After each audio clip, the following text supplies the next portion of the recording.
My name is Jae Minho, and the first sign that my life was about to become deeply stupid happened at exactly 7:03 on a Monday morning.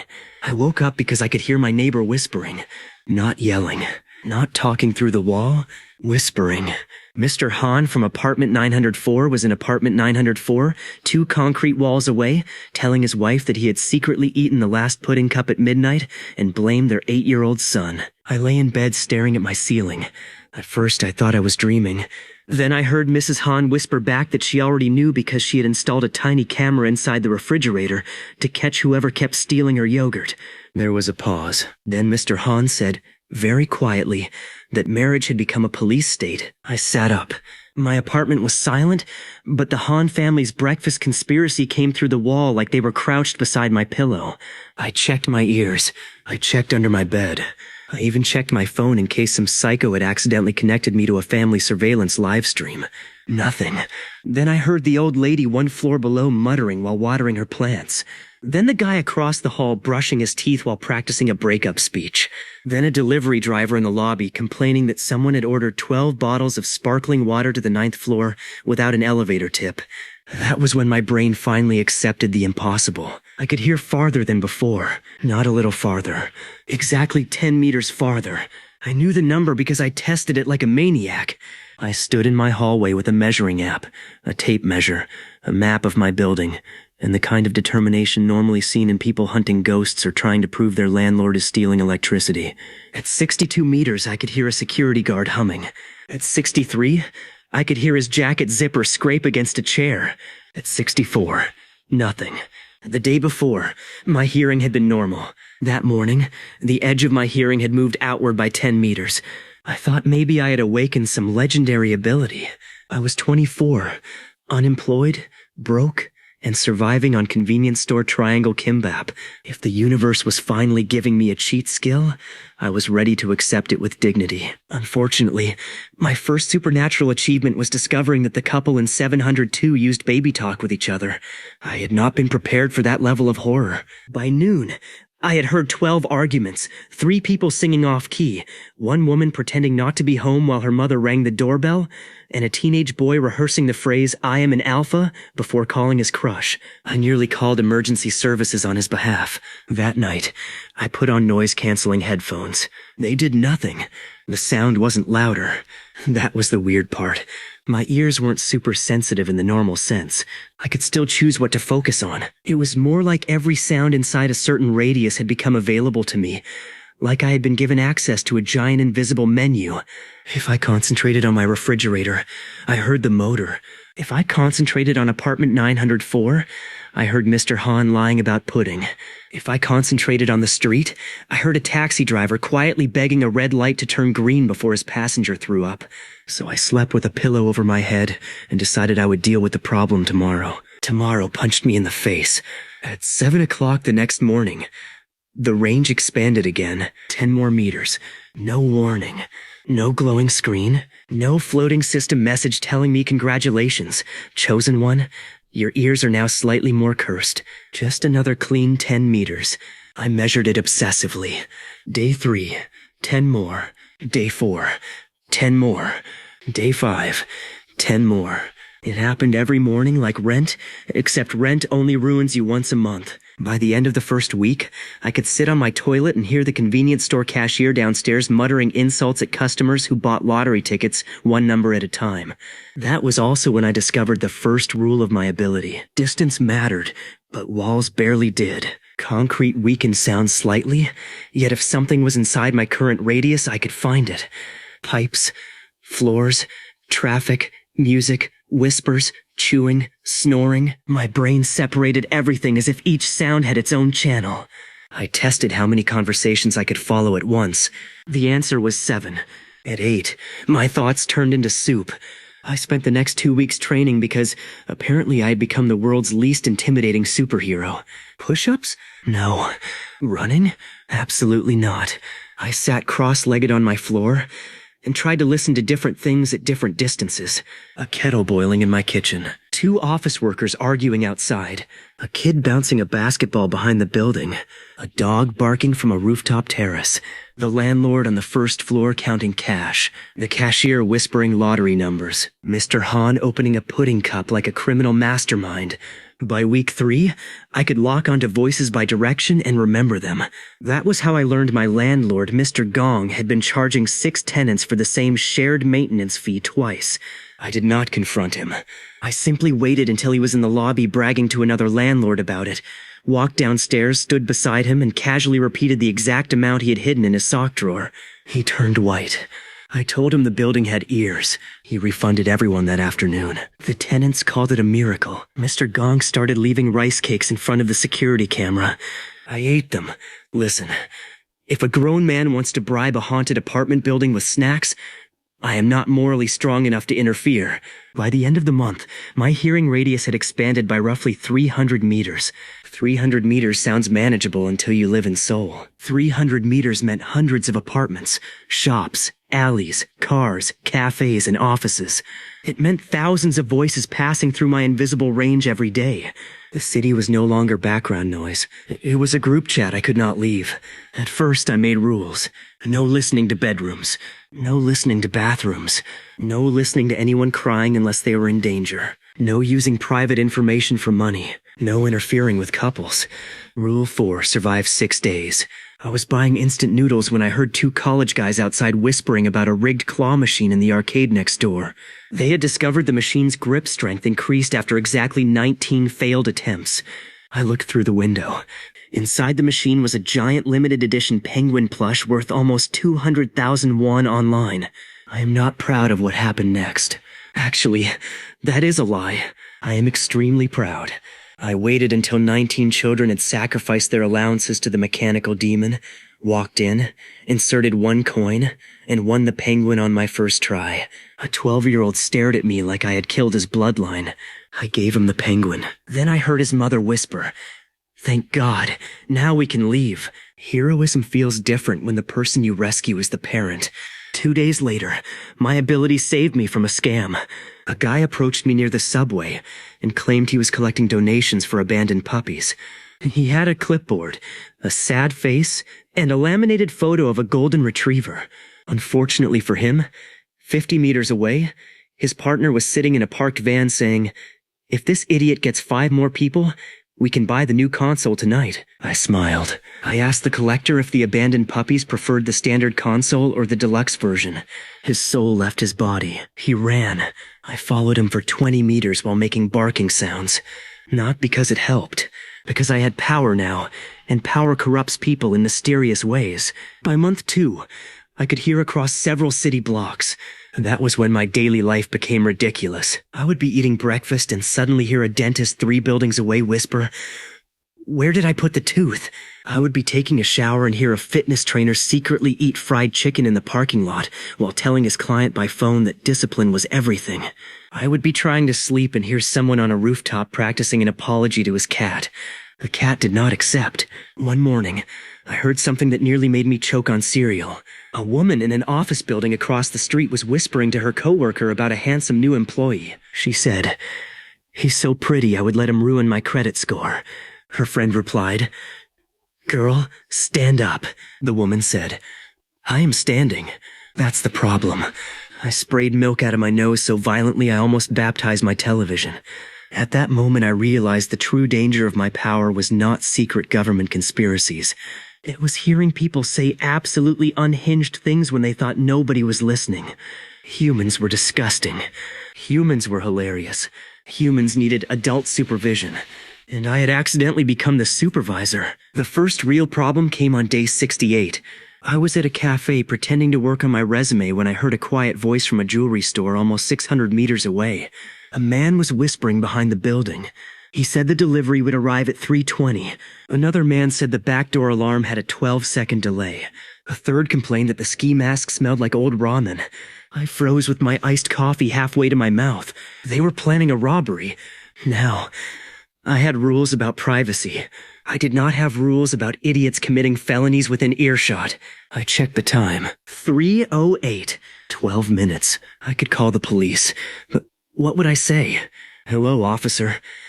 I heard 3 criminals whispering through 5 buildings because every sunrise increases my supernatural Bluetooth radius. That sounded like a direct route to a psychiatric evaluation. So I did something smarter. I walked to the jewelry store, not inside, to the convenience store next door. I bought 3 cups of instant noodles, 1 carton of eggs, 2 energy drinks, and a cheap umbrella. And then I waited near the alley. At 3:18, 3 men in black jackets approached from different directions. I recognized their voices immediately. The tallest one whispered that they should move. I stepped backward, pretended to trip, and dropped all 3 noodle cups directly onto him. Hot broth exploded across his jacket. He screamed. 1 egg rolled into the alley. Another robber stepped on it and went down like he had been assassinated by breakfast. The 3rd panicked, turned, and ran straight into the jewelry store's glass door because he thought it was open. The impact made a sound I will remember until I die. It was somewhere between a gong and a disappointed watermelon. The store employees rushed out. The men fled. I had stopped a robbery using noodles and poultry. No one knew. I walked home soaked in soup, holding my broken umbrella like a warrior returning from war. That night, I decided I needed a name for my ability. Super hearing was boring. 10-meter expansion sounded like a construction project. God's ears sounded arrogant, so I called it Earshot. I immediately hated the name. I kept it anyway. The next morning, Earshot expanded another 10 meters, and somewhere near the edge of my new range, a woman I had never heard before said 5 words that changed everything. Who keeps interfering with us? The voice came from a basement office 6 blocks away. I had never seen the woman speaking, but her tone was calm enough to make me nervous. She was not talking about the jewelry store specifically. She was listing incidents. A fake charity collector exposed. A rigged claw machine exploited. A jewelry robbery ruined by what she called an impossible noodle accident. I stopped breathing. Then a man answered her. He said, maybe it was coincidence. The woman replied that coincidence did not know hidden alarm delays. I slowly lowered my spoon. That was annoying. I had spent 2 months feeling like an invisible god of neighborhood nonsense, and apparently someone had begun compiling patch notes. I focused harder. The basement was under a karaoke bar. I could hear 6 people around a table. Papers moved. A marker squeaked against a whiteboard. The woman said they would test the area, not hunt anyone. Test. She told the others to spread false secrets at different distances and watch for reactions. I almost applauded. That was clever. Then one of the men asked what kind of false secrets. The woman said, something irresistible. Another man suggested telling people that a famous actor lived nearby. Someone else suggested hidden cash. A third suggested free fried chicken. The room went silent. The woman said, use the chicken. I was offended by how accurately they had profiled humanity. For the next 2 days, my neighborhood became a minefield of fake information. At a bus stop, a man whispered to his friend that a restaurant was secretly giving free wings to anyone who asked for the chairman's feathers. I ignored it. In a parking garage, 2 women whispered that a luxury watch had been dropped behind a vending machine. I ignored that too. At a bakery, someone whispered that the owner gave free croissants to customers wearing 1 red sock. That one hurt. I love croissants, but I held firm. By the 3rd day, the basement group sounded frustrated. Their leader's name was Sayura. I learned that because one of her people called her Director Seo. Director of what? I had no idea. They did not sound like gangsters. Gangsters probably did not spend 15 minutes arguing about whether fried chicken was a stronger lure than free parking. Then I heard their actual business. Information. Tiny information. Embarrassing information. Useful information. They called themselves Whisper Market. They bought and sold secrets around the neighborhood. Which restaurant chef was quitting? Which landlord was desperate for tenants? Which professor always reused quiz questions? Which influencer secretly hated the skincare product she promoted? Which gym had been watering down its expensive protein shakes? Whisper Market was not a criminal empire. It was Yelp, gossip, insider trading, and aunties at a hair salon fused into one cursed organism. And somehow, without knowing they existed, I had been stepping on their business. I should have backed off. Instead, I became curious. Curiosity is how cats die, and how unemployed men end up crawling through ventilation shafts. I did not crawl through any ventilation shafts. Yet, I visited the karaoke bar above their basement. I brought my friend Daeho. Daeho was the only person I trusted enough to help me do suspicious things without asking intelligent questions. He had been my classmate in college, and now worked at a phone store. He was tall, cheerful, permanently hungry, and possessed a rare spiritual gift. If I told him we needed to rent a karaoke room at noon and sing loudly for surveillance purposes, he would only ask whether snacks were included. I had not told him about Earshot. I told him I was investigating a scam. He accepted this instantly, which said unpleasant things about my reputation. We rented room 7. The basement office was directly below room 9. I sat on the couch, held a microphone to look normal, and listened through the floor. Daeho selected a breakup ballad and began singing with the emotional intensity of a divorced emperor. Below us, Yura was discussing a new client. A local restaurant owner wanted proof that his competitor was copying recipes. One Whisper Market member had planted a fake marinade formula and was waiting to see if it appeared on the rival menu.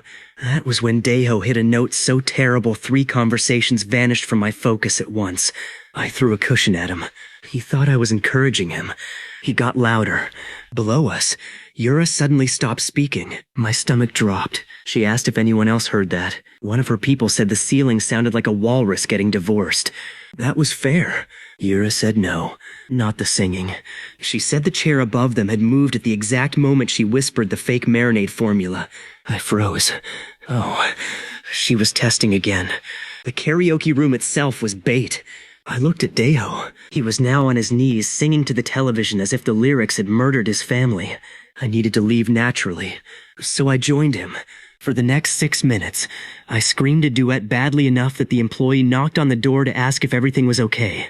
Downstairs, Whisper Market gave up on monitoring us. We escaped. Outside, Daeho slapped my shoulder and told me he had not known I could sing. I told him I could not. He said that had never stopped either of us. The next morning, my radius expanded another 10 meters. By then it had become a ritual. I would wake up, check the clock, and feel the invisible boundary roll outward. There was no physical sensation in my ears. The world simply opened. 1 second, a voice was beyond reach. The next, it existed. I started keeping a map. Every morning, I drew a slightly larger circle around my apartment. The circle swallowed streets, alleys, shops, apartments, bus stops, schools, parking lots, and finally the small park where old men played Baduk and accused each other of cheating with the passion of international diplomats. My apartment became the center of a growing kingdom of noise.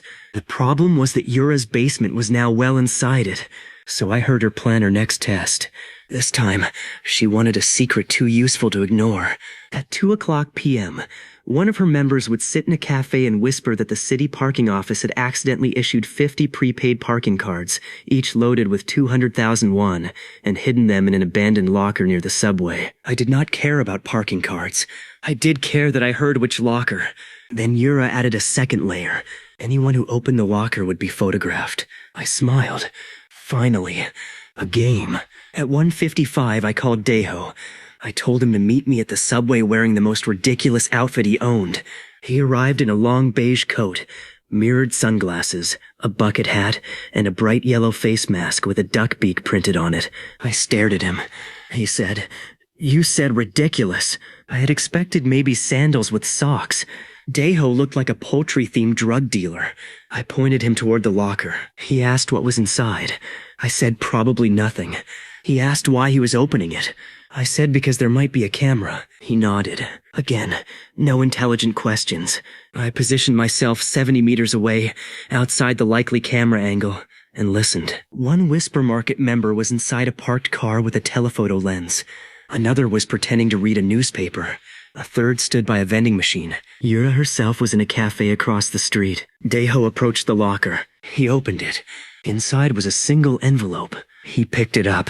Camera shutters clicked. Whisper Market quietly celebrated. Then Daeho opened the envelope. Inside, because I had bribed a station cleaner 10 minutes earlier to swap envelopes, was a handwritten note. It said, "Nice camera." The celebration died. I could hear Yura inhale. Daeho turned toward the parked car and waved. Then he turned toward the newspaper man and waved. Then he turned toward the vending machine woman and waved. Finally, he faced Yura's cafe. He could not actually see her through the tinted window. I had told him exactly where to look. He lifted both hands and formed a heart over his head. Yura said nothing for 7 full seconds. Then she laughed. Not nervous laughter. Real laughter. She sounded delighted. She said, "So there is someone." I should have been worried. Instead, I grinned. This was the most fun I had experienced since graduating. I had no job, no money, no direction. And now a secret intelligence club was trying to triangulate my supernatural ears using free parking bait. My LinkedIn profile was going to look terrible. That evening, I returned to my apartment and discovered a note taped to my door. It had no name, only one sentence. "If you can hear this, come downstairs." I stared at it. Then I realized how stupid the sentence was because it was written on paper. I looked down the hallway. Nobody. Then my phone buzzed. Unknown number. A message appeared. "Sorry. Wrong medium." We panicked. I nearly dropped my phone laughing. Another message came. "Roof. 10 minutes. Daeho had apparently given someone my number. I called him immediately. He answered while chewing. I asked why he gave my phone number to strangers. He said a beautiful woman asked. I told him he was a security vulnerability with legs. He said that sounded like a compliment. 10 minutes later, I went to the roof. Yura was waiting. She was younger than I expected. Maybe 27. Short black hair, long gray coat, calm eyes that seemed permanently entertained by other people's mistakes. She stood beside the water tank holding 2 canned coffees. I could hear her heartbeat. Steady, annoyingly steady. She offered me 1 coffee. I took it. Neither of us spoke for a moment. Then she asked whether I had switched the envelope. I said Daeho liked arts and crafts. She asked how I knew where all 3 observers were. I said Daeho believed in astrology. She asked how I knew about the jewelry store robbery. I told her Noodles had instincts. Her left eyebrow twitched. I was winning. Then she stepped closer and whispered so quietly a normal person would have struggled to hear her from 1 meter away. She said, "Your hearing range gets larger every day." My smile died. She watched my face. I watched hers. Then she said, "Got you." I almost threw myself off the roof out of embarrassment. She had guessed, not confirmed. Guessed. And my face had confessed like a coward. I asked how. Yura told me their fake secrets had been planted at different distances over several weeks. The farther traps did nothing at first. Then, days later, I started reacting to things in those areas too. She had noticed the pattern.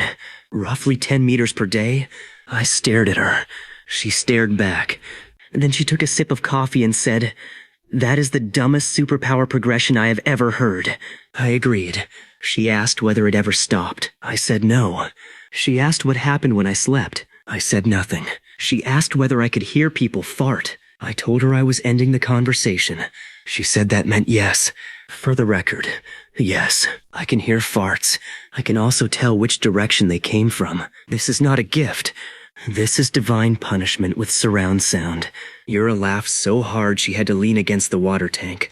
Then she offered me a job. Not a criminal job. At least that was how she described it. Whisper Market mostly handled harmless information problems.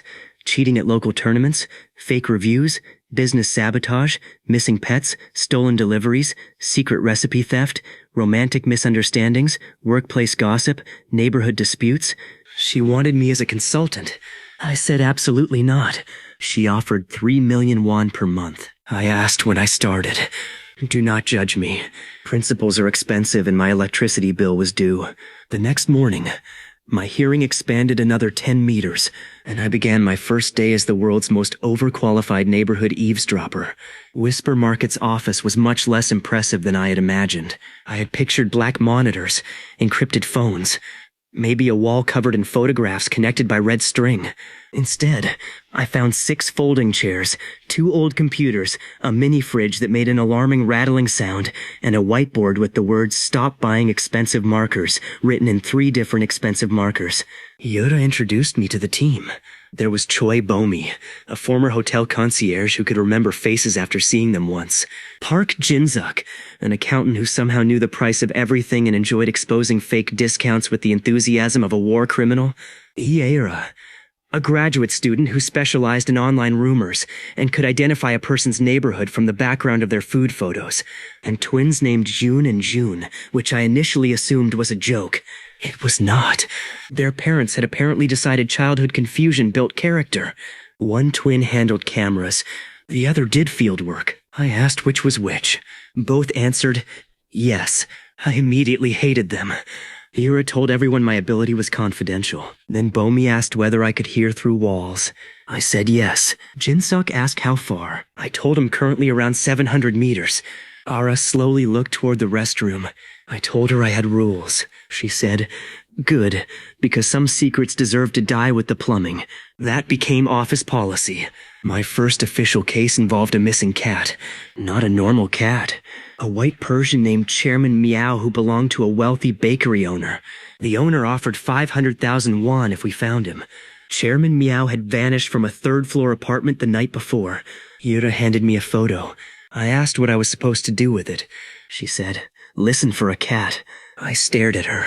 There were approximately 9 billion cat noises inside my radius. She told me to listen for an arrogant one. Somehow, that worked. I closed my eyes and filtered. Traffic faded. Voices faded. Televisions faded. Dogs faded. Cats remained. One yowled near a dumpster. 2 fought under a parked car. Another made the disturbing choking noise cats make before producing a hairball that cost their owner 40,000 won at the vet. Then, about 400 meters away, I heard a slow, furious meow from above street level. It was not scared. It sounded offended. I followed it to a beauty salon. The sound came from the 2nd floor. We went upstairs and found Chairman Meow sitting on a windowsill behind the glass, wearing a pink bow around his neck. The salon owner explained that he had wandered in through an open fire escape and refused to leave. Chairman Meow looked at me as if I were interrupting a business meeting. We returned him to the bakery owner. The owner cried. The cat did not care. I earned my first bonus. I also learned that supernatural surveillance becomes much less cool when your target spends 10 minutes licking its own butt. Our second case came from a high school student. He swore someone at his private gaming club was cheating in a local fighting game tournament. The prize was a new computer. Normally Whisper Market would have ignored it, but Bomi's younger brother was competing. That made it personal. We visited the club during practice. I stood near the back and listened. There was no secret headset. No hidden coach. No software hack. The suspicious player, a skinny boy named Sung-ho, simply seemed impossibly good. Then I heard something strange. A faint clicking from inside his sleeve. Not a button. A tiny switch. Every time his opponent chose a character, the switch clicked once. Then a vibration came from the chair beneath him. I followed the sound. Someone had installed a small device under the tournament station. The device vibrated patterns based on the opponent's controller inputs. The boy had a friend sitting in the spectator area watching a mirrored monitor and triggering the signals. It was cheating so elaborate I almost respected it. We needed proof without exposing me. So Yura told Daeho. I asked why Daeho was involved. She said he had volunteered. I asked how he even knew about the case. She looked away. Daeho arrived carrying a folding chair. His plan was brutally simple. During the final match, he sat behind Singo, waited for the hidden vibration device to activate, then loudly announced that someone's chair was buzzing like a lonely auntie's nightstand. The entire room went silent. Sung-ho turned purple. The judges inspected the station. The device was found. Cheating exposed. Tournament saved. Daeho was banned from the venue for his wording. He considered this a trophy. By week 2 at Whisper Market, I had solved 14 cases. A delivery thief who kept stealing meal boxes from office lobbies. A fake fortune teller who wore an earpiece while an assistant researched clients in the next room. A gym employee who was secretly reselling members' forgotten water bottles online. A man who insisted someone was breaking into his apartment every Tuesday, only for us to discover his robotic vacuum was turning on the television by bumping the remote. My power made mysteries easy, but Yura refused to let me simply announce what I heard. Every answer needed a normal explanation. That became the game. I knew the truth. The hard part was building a path that ordinary people could believe. One afternoon, a restaurant owner named Mrs. O stormed into the basement office, holding a container of sauce like it contained nuclear waste. Her rival restaurant had copied her signature spicy pork recipe. Not approximately. Exactly. Same sweetness. Same smoky finish. Same tiny hint of pear. She accused a former employee. The former employee denied everything. Yura asked me to listen. The rival restaurant was 430 meters away. I focused on the kitchen. Knives chopped. Oil crackled. A cook yelled for onions. Someone dropped a spoon. Then the head chef whispered to an assistant about the notebook. I leaned forward. The notebook was hidden above a ceiling tile. Mrs. O's recipe had been photographed months earlier. Easy. Except the chef also said something else. He said the recipe thief was still working at Mrs. O's restaurant. I looked at her. She was ranting about loyalty while her own staff betrayed her from inside. Yura asked how we could expose the spy. I listened to Mrs. O's kitchen. 5 employees. One was slicing cabbage. One was washing dishes. One was taking an order. One was whispering to himself about needing to use the bathroom. The last was in the storage room, quietly taking photos of a new sauce bottle. I told Yura we needed bait. Mrs. O returned to her restaurant and announced a new secret menu item called Volcano Honey Pork. She told each employee a slightly different fake ingredient. To one, she said cinnamon. To another, plum syrup. To another, cola. To the fourth, black garlic. To the fifth, strawberry jam. Then we waited. That evening, I listened to the rival kitchen. The head chef told his assistant to buy strawberry jam. Spy identified. The guilty employee was the dishwasher. Mrs. O confronted him the next day. He confessed. She fired him. Then, because fate has a sense of humor, she tried the fake strawberry version out of curiosity. It was better. Volcano honey pork became her best-selling dish. She sent us free portions for a month. Jinsuk ate so much pork that Yura threatened to classify him as a business expense. During all this, my range kept growing. 800 meters, 900, 1 kilometer. The first time my hearing radius crossed 1 kilometer, I celebrated by buying a tiny cake. Daeho asked what we were celebrating. I said I had completed a personal fitness milestone. He looked at the cake, then at me, then at the cake. He said my fitness journey had taken a confusing turn. At 1 kilometer, the city changed again. I could hear the subway station from my apartment. Not the trains underground unless they were near the entrance tunnels, but announcements, ticket gates, commuters, shopkeepers. I could hear people waiting for buses on the main avenue. I could hear a school bell. I could hear arguments in a supermarket. I could hear a man in a parked car practicing how to pronounce charcuterie before a date. He tried 11 times. He got worse. One night, I was lying in bed when I caught a whisper at the very edge of my range. 2 men were talking inside a luxury apartment complex. One said he had changed the numbers.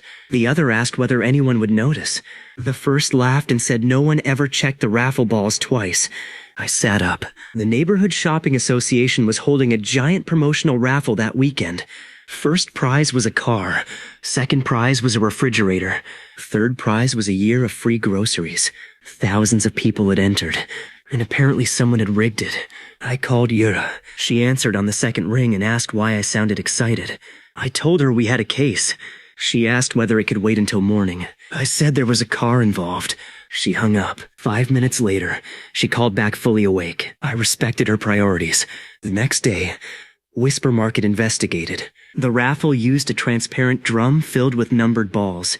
The winning numbers would be drawn live on a small stage outside the shopping center. The 2 men I had heard were event contractors. They had replaced 5 balls with slightly heavier copies that would settle near a hidden magnetic strip beneath the drum. A remote switch would activate the magnet and guide one specific number toward the exit chute. The winner was supposed to be the contractor's cousin. It was a beautifully stupid plan. The problem was evidence. We could not open the drum before the event without permission. Yura considered calling the organizers anonymously. I had a better idea. The raffle started Saturday at noon. At 11:58, Daeho walked through the crowd carrying 6 metallic balloons shaped like cartoon dinosaurs. He claimed they were for his niece. Daeho did not have a niece. At exactly noon, the contractor activated the hidden magnet. The weighted raffle balls shifted. So did every metallic balloon Daeho was carrying. All 6 dinosaur heads snapped sideways toward the raffle machine like they had smelled blood. The crowd noticed. The host noticed. The organizer noticed. Daeho stared at the balloons and shouted, "The dinosaurs have chosen!" Chaos followed. The machine was inspected. The magnetic strip was found. The contractors tried to leave. Security stopped them. The raffle was postponed and rerun with new equipment. Mrs. Han from apartment 904 won the refrigerator. Mr. Han later whispered that maybe they could store more pudding. His wife told him the refrigerator camera had already been upgraded. Some men never learn. That night, I sat on my rooftop with Yura, eating convenience store ice cream and watching traffic. She asked whether I ever felt guilty. I knew what she meant. Listening, even accidentally. I told her I tried not to focus on people unless I needed to. She said that was not the same as not hearing. She was right. My world had become filled with doors I could open at any time. Most people had no idea those doors existed. I told her the ability was less tempting than she thought. She asked why. I said because after 3 months of hearing strangers' private conversations, I had learned a terrible truth. Most secrets were boring. People hid snacks. They lied about being busy. They pretended to understand movies they did not understand. They said I'm 5 minutes away while still wearing a towel. They Googled symptoms and immediately assumed death. They stalked exes, complained about coworkers, practiced jokes, rehearsed arguments, and farted when they thought the room was empty. Yura stared at me. I told her humanity was basically a million people trying to look normal while doing goblin shit in private. She laughed into her ice cream. Then she asked a question I had been avoiding. What happened when my range reached 10 kilometers? I looked out across the city. At 10 meters per day, that was not some distant future. It was coming, and for the first time I wondered whether there would eventually be more sound than I could control. Right then, from somewhere near the far edge of my hearing, I caught a voice. A man inside a moving van whispered a sentence that made me forget the question. Tomorrow, we steal the mascot. The mascot in question was a 3-meter-tall blue radish named Radishy. I wish I were joking. Our district had decided its official symbol should be a smiling radish wearing sneakers because apparently taxes had already paid for everything sensible. Radishy appeared at festivals, school openings, shopping events, and one extremely confusing fire safety campaign. Children loved him. Adults tolerated him.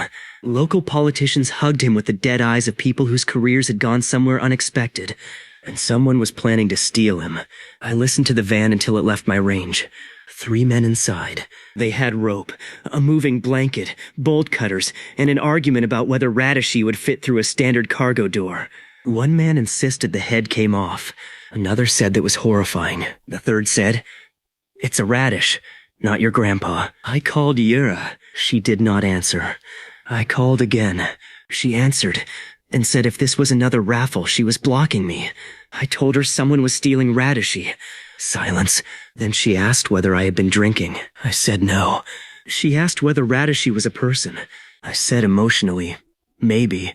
That was how Whisper Market took its first mascot protection case without a client. The district festival was the next afternoon. Radishy would stand beside the main stage from noon until 5, then be transported to storage. We arrived early. Yura wore sunglasses and carried a clipboard. Bomi dressed like event staff. Jinsuk bought 4 skewers within 11 minutes and contributed nothing except opinions about sauce pricing. Daeho appeared wearing a Radishy t-shirt. I asked why. He said he supported local agriculture. I asked whether he even liked radishes. He said no. At 1:12, I found the thieves by voice. They were in a coffee shop 200 meters away. Their plan was not to steal the costume while someone wore it. That would have been insane. Their plan was somehow more insane.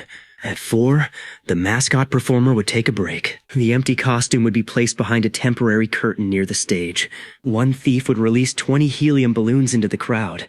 Another would spill a box of promotional coupons. During the distraction, the third would load Radishy into a laundry cart and wheel him away. Why? That was the important question. I listened longer. A rival district had hired them. Their own mascot, a smiling chestnut named Nutty Buddy, had lost an online popularity poll to Radishy by 87 votes. This was revenge. I walked over to Yura. I told her we were dealing with inter-district vegetable warfare. She removed her sunglasses slowly. She said she had made several bad career choices to arrive at this moment. We could have simply warned security, but there was a problem. The festival organizer was already angry about false rumors and did not trust anonymous tips. We needed the thieves caught in a way that did not expose earshot, so we changed their plan for them. At 3:40, Bomi borrowed the laundry cart. At 3:45, June distracted the backstage worker. At 3:47, June replaced Radishi's empty costume with Daeho. Daeho climbed inside willingly. This should tell you everything about Daeho. He was not wearing the mascot normally. He was folded inside it like a human pretzel, waiting. At 4 o'clock, balloons went up. Coupons hit the ground. People scrambled. The thief rushed behind the curtain, grabbed Radishi, stuffed him into the cart, and pushed. Daeho stayed perfectly still. The thief rolled him across the festival, through a service gate, down an alley, and into the back of the van. The doors slammed shut. Inside, the thieves celebrated. One asked why Radishi felt heavier than expected. Another said maybe the costume absorbed sweat. That sentence damaged me spiritually. Then Daeho stood up. The mascot's giant blue head rose in the darkness. All three thieves screamed. Daeho lifted one padded hand and said, "Agriculture remembers." One man tried to open the van door so fast he elbowed himself in the jaw. By the time security arrived, 2 thieves were outside surrendering and the third was trapped under a smiling Radish foot. The story went viral locally. Radishi defeats kidnappers. No one understood what had happened. Daeho refused to explain. For 3 weeks, children bowed to the mascot. He loved every second. A few days later, Yura received a package. Inside was a plush Radishi doll and a thank you note from the district office. She threw the doll at me. I kept it on my desk. By month 4, my range was over 1 kilometer and still growing every morning. At that point, my apartment was no longer the best place to listen from. The city was dense. Depending on where I stood, a 1 kilometer radius could include more useful locations. So I started carrying a map and choosing listening points. A hill near the park covered the shopping district. A rooftop cafe covered 3 office blocks. The library's 4th floor reached a hospital, 2 schools, the district office, and several residential towers. Yura turned my ability into logistics. She tracked the radius by date and built circles on a digital map. Daeho called it my ear weather forecast. He would look at the map and say things like, "Chance of gossip in the north, scattered nonsense by evening." One morning, we were sitting in the Whisper Market office when I heard a woman panicking inside a taxi, nearly 900 meters away. She was on the phone, whispering that she had left a diamond ring in a hotel room. The taxi was moving toward the train station. Her sister told her to call the hotel. The woman said she had. Housekeeping had not found it. She was getting married the next day. Yura saw my expression. She asked what I heard. I told her. She said it was none of our business. Then we heard, through my ears obviously, the woman start crying. Yura sighed. 10 minutes later, we were in motion. The hotel was inside my range from the office. I focused on the floor she described. Housekeepers, guests, rolling carts, vacuum cleaners. Then I heard a tiny metal object click against something hard. Not in the room. Inside the laundry room. I narrowed in. A dryer was turning. Clink, clink, clink. The ring had probably been caught in a bedsheet and sent to laundry. We needed to save it before it vanished into industrial linens. Bomi called the hotel using her old concierge voice, which could make people apologize for problems they had not caused. She claimed she was following up on a guest's missing jewelry and asked them to stop the dryer immediately. They checked. Ring found. The woman got it back at the station before her train departed. She never knew who had really helped. I felt good for almost 12 minutes. Then I heard a man in a nearby office whisper to his coworker that he had hidden 6 boiled eggs in the air conditioner because his wife had banned him from eating them at work. His coworker asked why the air conditioner. He said the fridge had cameras. I stared into the distance. Why did everyone suddenly have refrigerator surveillance? Society was collapsing in ways no political scientist had predicted. At Whisper Market, cases started finding us faster. People had begun to hear rumors about a mysterious consultant who always knew where lost things were, when people were lying, and why weird schemes failed. We never advertised me. We did not need to. Neighborhood gossip moved faster than Wi-Fi. A dance studio hired us because someone was leaking choreography before competitions. A wedding planner hired us because anonymous callers kept canceling flower orders. A coffee shop owner hired us because every time he announced a new drink, the cafe across the street launched something nearly identical one day earlier. That last one looked like corporate espionage. It was not. The owner's mother was telling her hairdresser everything. The hairdresser's daughter worked at the rival cafe. The entire intelligence pipeline was 3 women, 1 shampoo chair, and 0 awareness. We solved it by asking the owner's mother to spread a fake drink concept called onion cream latte. The rival cafe launched it. Nobody bought it. One food blogger described the taste as a breakup in a cup. The rival owner stopped copying immediately. I bought one before it disappeared from the menu. It tasted like someone had poured soup into a cappuccino and then lied to God. I drank all of it because I had paid 6,000 won. That night, my stomach made noises loud enough that even normal humans could have tracked me through walls. Yura told me it was justice. As the weeks passed, something else changed. I became better at filtering. At first, my ability had been like standing in the middle of a packed stadium. Now, it felt like searching a database. I could focus on certain words. Not magically. Exactly. More like I had trained my attention so aggressively that specific phrases jumped out. Help. Lost. Cheating. Scam. Secret. Free food. That last one was for personal development. I could scan a wide area and catch moments that mattered. It made me faster. It also created new problems. Because one afternoon, while sitting in a park, I focused on the word secret. I expected gossip. Instead, I heard the same sentence repeated from 5 different locations. Keep the secret from the listener. 5 voices. 5 buildings. Same exact wording. My skin went cold. Then a 6th voice joined from farther away. Keep the secret from the listener. I stood up. Yura, sitting beside me with an iced coffee, asked what happened. I told her. She looked toward the city. Another voice spoke. Then another. 8 total. All inside my radius. All saying the phrase quietly. They were not talking to each other. They were scattered deliberately. Yura's expression changed. Someone else had figured out that I existed. And unlike Whisper Market, they did not want to meet me. They wanted to see whether I was listening. Yura did not panic. That was one of her most annoying qualities. I was standing in the park, wondering whether 8 strangers had formed a cult dedicated to my ears, and she calmly finished her coffee. Then she asked me to locate every voice. I closed my eyes. One was in a stationery store. One sat in a park sedan. One was inside a laundromat. 2 were in separate cafes. One stood on an apartment stairwell. One was pretending to browse a pharmacy. The last was on a pedestrian bridge. None were close to each other. All had repeated the phrase within the same 30-second window. That meant coordination. I listened for phones. Nothing obvious. No one was speaking into an earpiece. No call countdown. No radio static. Yura asked whether I could hear watches. I focused. Tiny mechanical ticks. Digital buttons. Fabric rubbing against wrists. 4 of them had alarms set. The alarms had vibrated at nearly the same time, so they had synchronized beforehand. Bomi and the twins began following the nearest people from a distance. I stayed with Yura. The scattered speakers did not contact each other immediately. They simply resumed ordinary activities. One bought detergent. One ordered tea.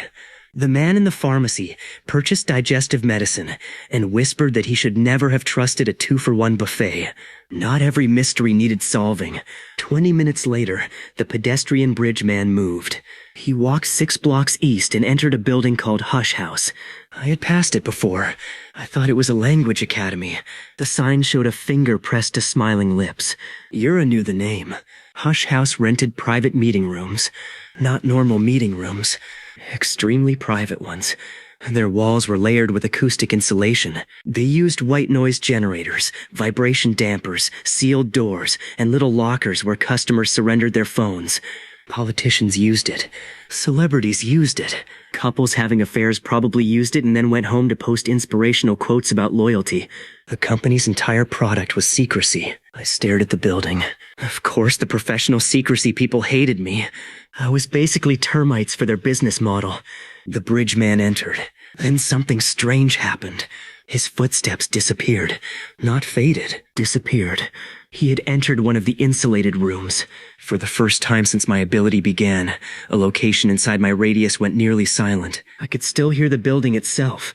Pipes, elevator cables, air moving in vents, a receptionist typing, but the room swallowed almost everything. Almost. I smiled. Yura saw it. She asked what I could hear. I told her a chair leg scraping faintly against the floor. The insulation was excellent. My ability was better. The meeting inside began. Voices were muffled to the point that individual words blurred, but I could pick up rhythm and occasional consonants. I moved closer. At 500 meters, fragments emerged. At 300, I had phrases. At 100, I could understand them. That was useful information. Earshot was still affected by soundproofing, just not defeated by it. Yura and I entered a noodle shop across the street. I sat by the window and listened.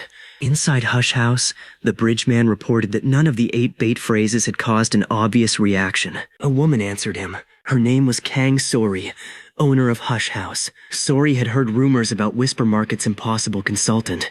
She had noticed several clients canceling privacy contracts after strange information leaks in the neighborhood. None of those leaks had actually come from me.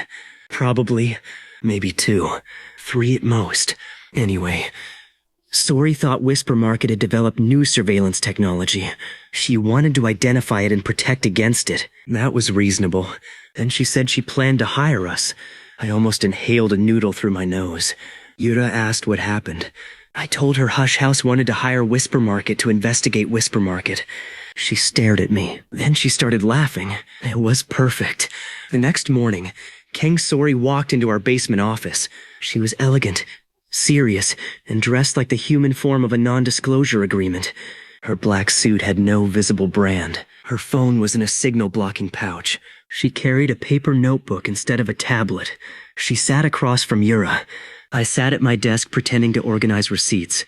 Sori explained that someone in the district seemed capable of obtaining conversations from private locations.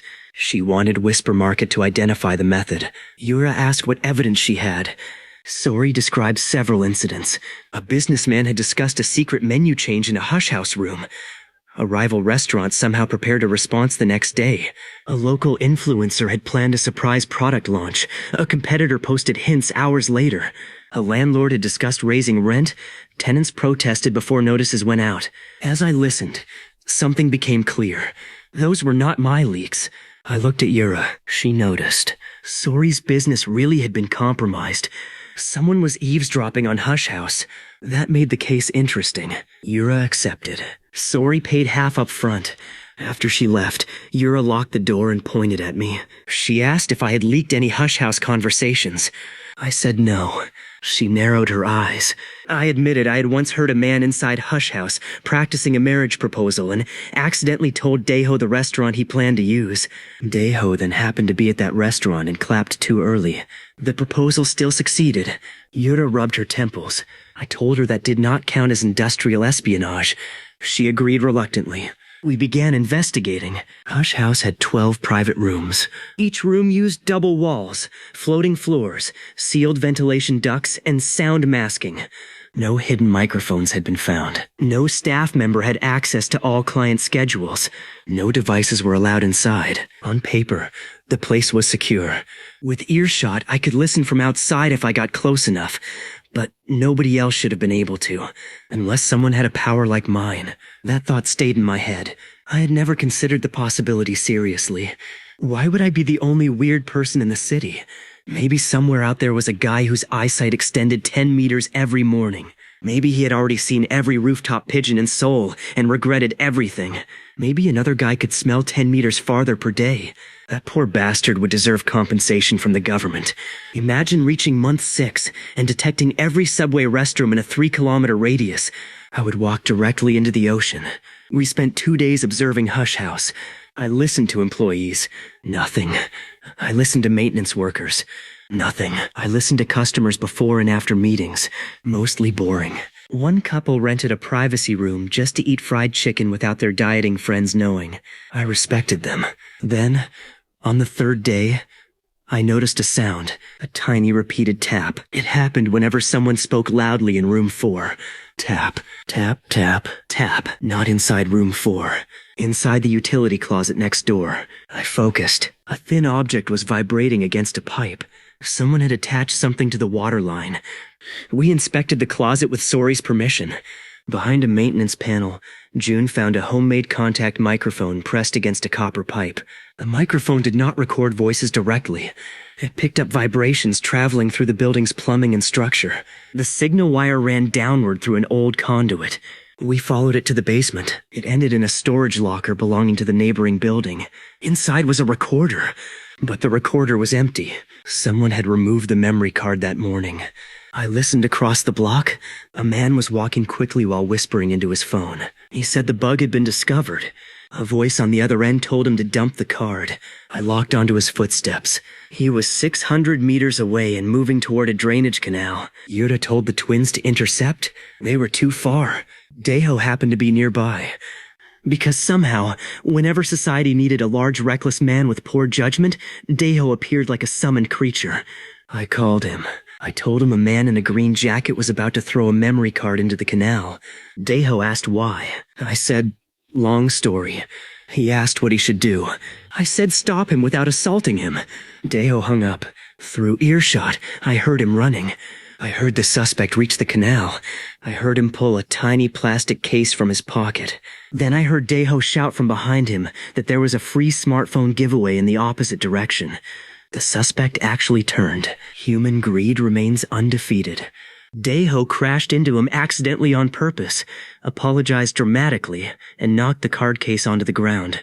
A passing cyclist rolled over it. The plastic cracked, but the card survived. The suspect ran. Daeho picked up the card. Case solved. The eavesdropper turned out to be a freelance corporate investigator hired by several clients who wanted information from people using Hush House. He had bribed a plumber months earlier to install the contact mic. Sori was furious, but she was also impressed. Whisper Market had discovered the leak in 3 days. She paid the rest of our fee. Then she asked how we found the suspect so quickly after the bug was discovered. Yura said one of our field agents had seen him. Sori looked at Daeho. Daeho smiled. She looked at me. I smiled. Her eyes narrowed. I could almost hear the gears turning in her head. She thanked us and left. 5 minutes later, I heard her from half a block away whisper to herself. The quiet one with messy hair. I looked at Yura. She asked what? I told her Kang Sori had just put me on a mental list. Yura said I should feel honored. I said I preferred being mentally deleted. That evening, as I walked home, 8 different people across the neighborhood repeated the same phrase again. This time the words were different. The listener has a face. I stopped in the middle of the sidewalk. So did my sense of humor. Then a 9th voice, much closer than the others, whispered behind me. And terrible hair. I turned around. Kang Sori stood 10 meters away holding an umbrella. She smiled. For the first time since meeting her, she looked less like a contract and more like trouble. Kang Sori did not threaten me. That would have been easier. She walked up, looked directly at my ears, and asked if I wanted dinner. I said no. My stomach growled. She looked down. I said my stomach had no authority over scheduling decisions. We ended up at a dumpling restaurant. Yura joined us because I sent her a message containing only 3 words. Privacy lady knows. Daeho tried to come too. I told him no. He replied with a photo of himself already outside the restaurant. So 4 of us sat around a table while steam rose from dumplings and Sori explained how she had identified me. She had not figured out the 10 meter per day part. Yura had been more dangerous there. Sori had simply noticed that every impossible Whisper Market solution happened when I was physically within a certain distance. At Hush House, I had also turned my head toward the utility closet before anyone mentioned it. She had replayed lobby footage. Then she had tested me by whispering comments when I was nearby. The terrible hair remark had been the final check. I asked what would have happened if I ignored her. She said she had 3 more insults prepared. Daeho asked what they were. Sori refused to say. He looked genuinely disappointed. She asked me directly whether my ability was technological. I said no. She asked whether I had implants. I said no. She asked whether I could hear private conversations from hundreds of meters away. I looked at Yura. Yura ate a dumpling. Great support. I admitted it. Sori leaned back. She did not look scared. She looked professionally offended. Imagine dedicating your career to soundproofing and discovering a random unemployed guy had spawned with premium ears. She asked how far. I told her the current number. She asked whether it changed. I said yes. She asked how. I hesitated. Then Daeho said, 10 meters every morning. I stared at him. The table went silent. Daeho slowly stopped chewing. I asked how he knew. He looked around. Then he pointed at the giant radius map Yura had left open on her tablet. Apparently I had been protecting my secret from a man who could read labels. Daeho swallowed. He asked whether I thought he believed all those mysteries were solved because I had good intuition. I said yes. He laughed so hard he almost fell off the bench. Then he said, "Bro, you found a diamond ring inside a hotel dryer from 6 blocks away." Fair. Daeho had known for weeks. He just had not cared enough to confront me. His exact explanation was, "Everybody has something weird going on." I asked what his weird thing was. He said he could crack every toe individually. I told him that was not comparable. He demonstrated under the table. I regretted asking. Sori returned to the point. She proposed a challenge. She wanted to build a room I could not hear into. If she succeeded, I would spend 1 month helping Hush House improve its security systems. If I succeeded, she would pay Whisper Market 5 million won and stop planting test phrases around my neighborhood. I agreed immediately. Yura kicked me under the table. I ignored her. 5 million won buys a lot of confidence. Sori had 1 week. She chose room 12 at Hush House. For 7 days, contractors worked inside. They added another inner shell, dense acoustic panels, rubber isolators, heavy seals, a silent air circulation system, white noise inside the wall cavity. The room became a box floating inside another box. Sori also changed the rules. During the test, she would enter with 3 people and discuss a random secret selected after I arrived. I would stand in the lobby. I had 10 minutes to determine the secret. No approaching the room. No cameras. No devices. No accomplices inside. Daeho asked whether crawling through the ceiling counted. Everyone told him yes. Test day arrived. I stood in the Hush House lobby. Sori entered room 12 with Bomi, Jinsuk, and a random client who had volunteered in exchange for free meeting room credit. The door sealed. Silence. Real silence. I focused. Nothing. Not a voice. Not a chair.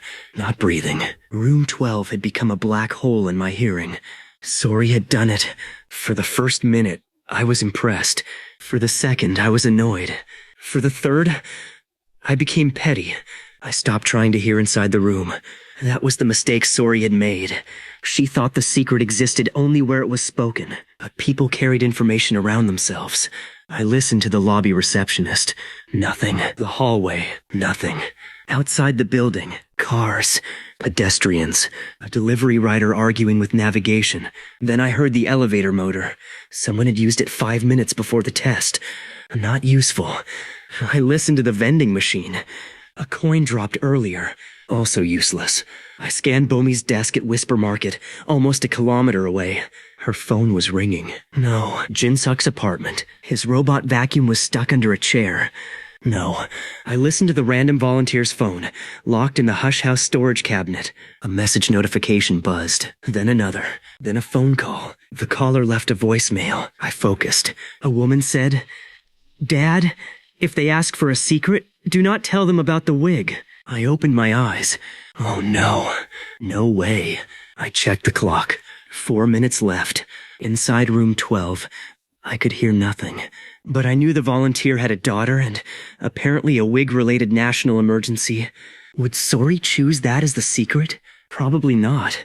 She had promised the topic would be randomly selected after entering. I needed more. I listened to the volunteer's coat hanging in a locker. His keys jingled when a ventilation draft shifted the fabric. A tiny object knocked against the locker wall. Plastic. Round. Maybe a medication bottle. Maybe gum. Maybe hair product. I hated that my life had become forensic listening to a stranger's jacket. 5 minutes. Then I heard something outside. A Hush House employee on break was talking to another employee. She said Sori had prepared 12 possible secret cards and asked Bomi to draw one inside the room. The other employee asked what topics were on the cards. The first said she only knew 3 because she had printed them. Childhood nickname. Most embarrassing purchase. Thing you would never wear in public. My brain slammed the pieces together. The volunteer's daughter. The wig. Most embarrassing purchase. I still did not know the exact secret, but I had a direction. I listened to the volunteer's apartment. He lived within my range. I knew the address from the consent form on the front desk, which I had not read because that would be cheating. Okay, Yura read it aloud earlier by accident. Fine. I focused on his home. An older woman was moving around a bedroom. She opened a closet. A plastic stand tipped over. She caught it and muttered, "Why does this man own so many wigs?" I nearly collapsed. So many? I listened harder. She continued complaining. Red wig. Blonde wig. One with curls. One anime nonsense wig. Then she found a receipt. She gasped. 300,000 won for silver hair? I looked at the countdown. 2 minutes. I wrote my answer on a card. The volunteer secretly buys expensive cosplay wigs, including a silver one worth around 300,000 won. I placed it face down. The 10 minutes ended. Room 12 opened. Sori walked out smiling. Bomi looked like she was trying not to laugh. Jinsuk looked traumatized. The volunteer wore the expression of a man who had entrusted strangers with too much. Sori asked for my answer. I gave her the card. She read it. Her smile vanished. Bomi screamed. Jinsuk slapped the wall. The volunteer whispered, "How?" Sori showed me their secret card. Most embarrassing purchase. The volunteer had confessed that he spent 320,000 won on a silver wig so he could cosplay a 20-year-old anime swordsman at age 58. I had missed the price by 20,000. Still close enough. Sori stared at room 12, then at me. Then back at room 12, she said. "You didn't hear us." I said no. She asked how I knew. I smiled. I told her soundproofing the secret did not soundproof the world around it. For once, Sori looked genuinely impressed. Then the volunteer asked whether I had heard anything else from his home. I told him no. I did not mention that his wife had found the blonde wig and was currently laughing so hard she was hiccuping. Some information did not need to travel faster. Sori paid the 5 million won. Yura took the envelope. Daeho asked whether we could spend part of it on barbecue. Yura said no. We spent part of it on barbecue. After dinner, Sori admitted defeat but not surrender. She said she would keep improving Hush House. I told her I would keep improving too. She asked whether my range had expanded during the week. I said 70 meters. She stared at me. Then she said something I had not really considered. Eventually, distance stops protecting anyone. The table became quiet. Daeho broke the silence by asking if that meant I could eventually hear his apartment. I said yes. He looked horrified. I reminded him that I had rules. He nodded slowly. Then he leaned closer and whispered, "If you ever hear me singing in the shower, no you didn't." I told him I had heard it 3 days ago. He looked betrayed. I said I thought a wounded seal had gotten into his bathroom. He threw lettuce at me. By the end of month 5, my range had crossed 1.5 kilometers, and that was when the city began sending me problems faster than Whisper Market could accept clients. I heard things before anyone asked for help. A bakery employee planning to swap a wedding cake with a prank cake. A student hiding his teacher's bicycle because he wanted an exam delayed. A delivery driver accidentally transporting 20 live chickens to the wrong restaurant. A woman planning to fake a proposal at a mall to get free dessert from a promotion. That one was technically genius. Then, one Friday evening, I heard something that caused every person in our office to stop what they were doing. A voice inside the district's largest department store whispered, "At midnight, release all of them." Another voice asked, "Even the big one?" The first answered, "Especially the big one." Yura asked what they were talking about. I listened. There was scratching, tiny feet, cages, and one animal making a noise I had never heard in person before. I looked at everyone. I said, "Someone has hidden animals inside the department store." Daeho's eyes lit up. He asked what kind. I listened again. Then I said the sentence that should never be spoken before midnight in a shopping center. I think one of them is an alpaca. The department store closed at 10:30. That gave us 90 minutes. The building was enormous. 12 floors above ground, 3 underground, a food court, cinema, rooftop garden, luxury shops, electronics, cosmetics, children's toys, furniture, and enough polished marble to make every shoe squeak like it was confessing something. The hidden animals were somewhere inside. I could hear them from our office, but locating sound in a building that large was harder than pointing toward a street. Echoes bounced. Ventilation carried noises. Elevators shifted the acoustic map every few seconds.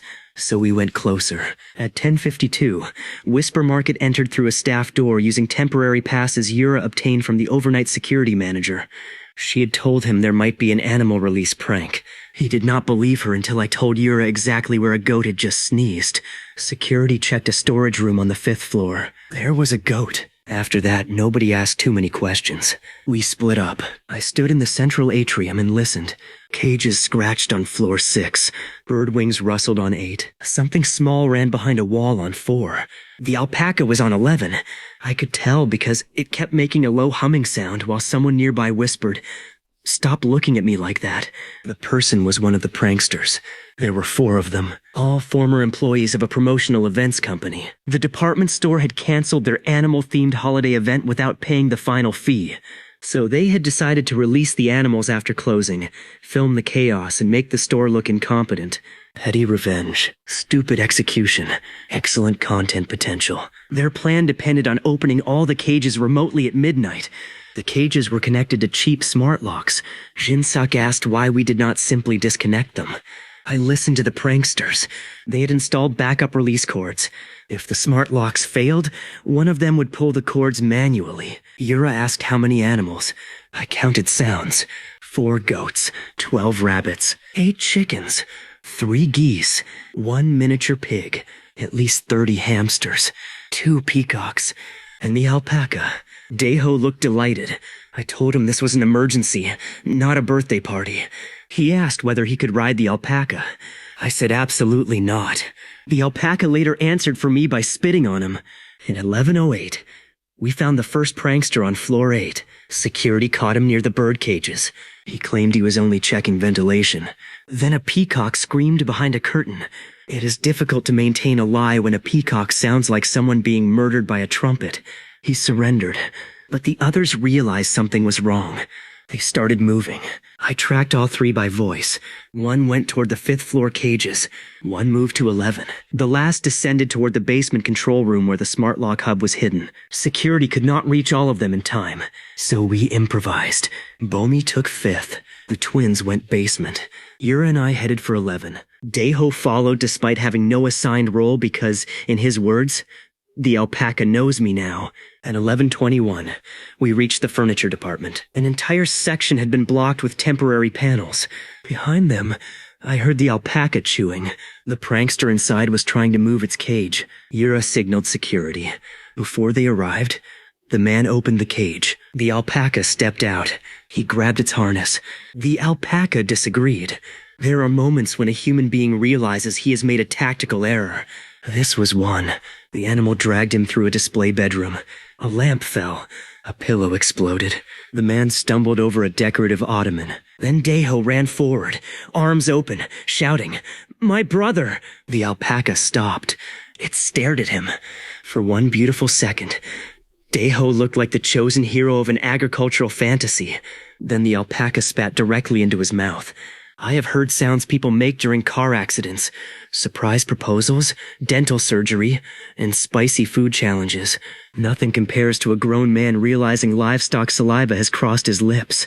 Daeho dropped to his knees and whispered, "I have seen hell." The prankster tried to escape.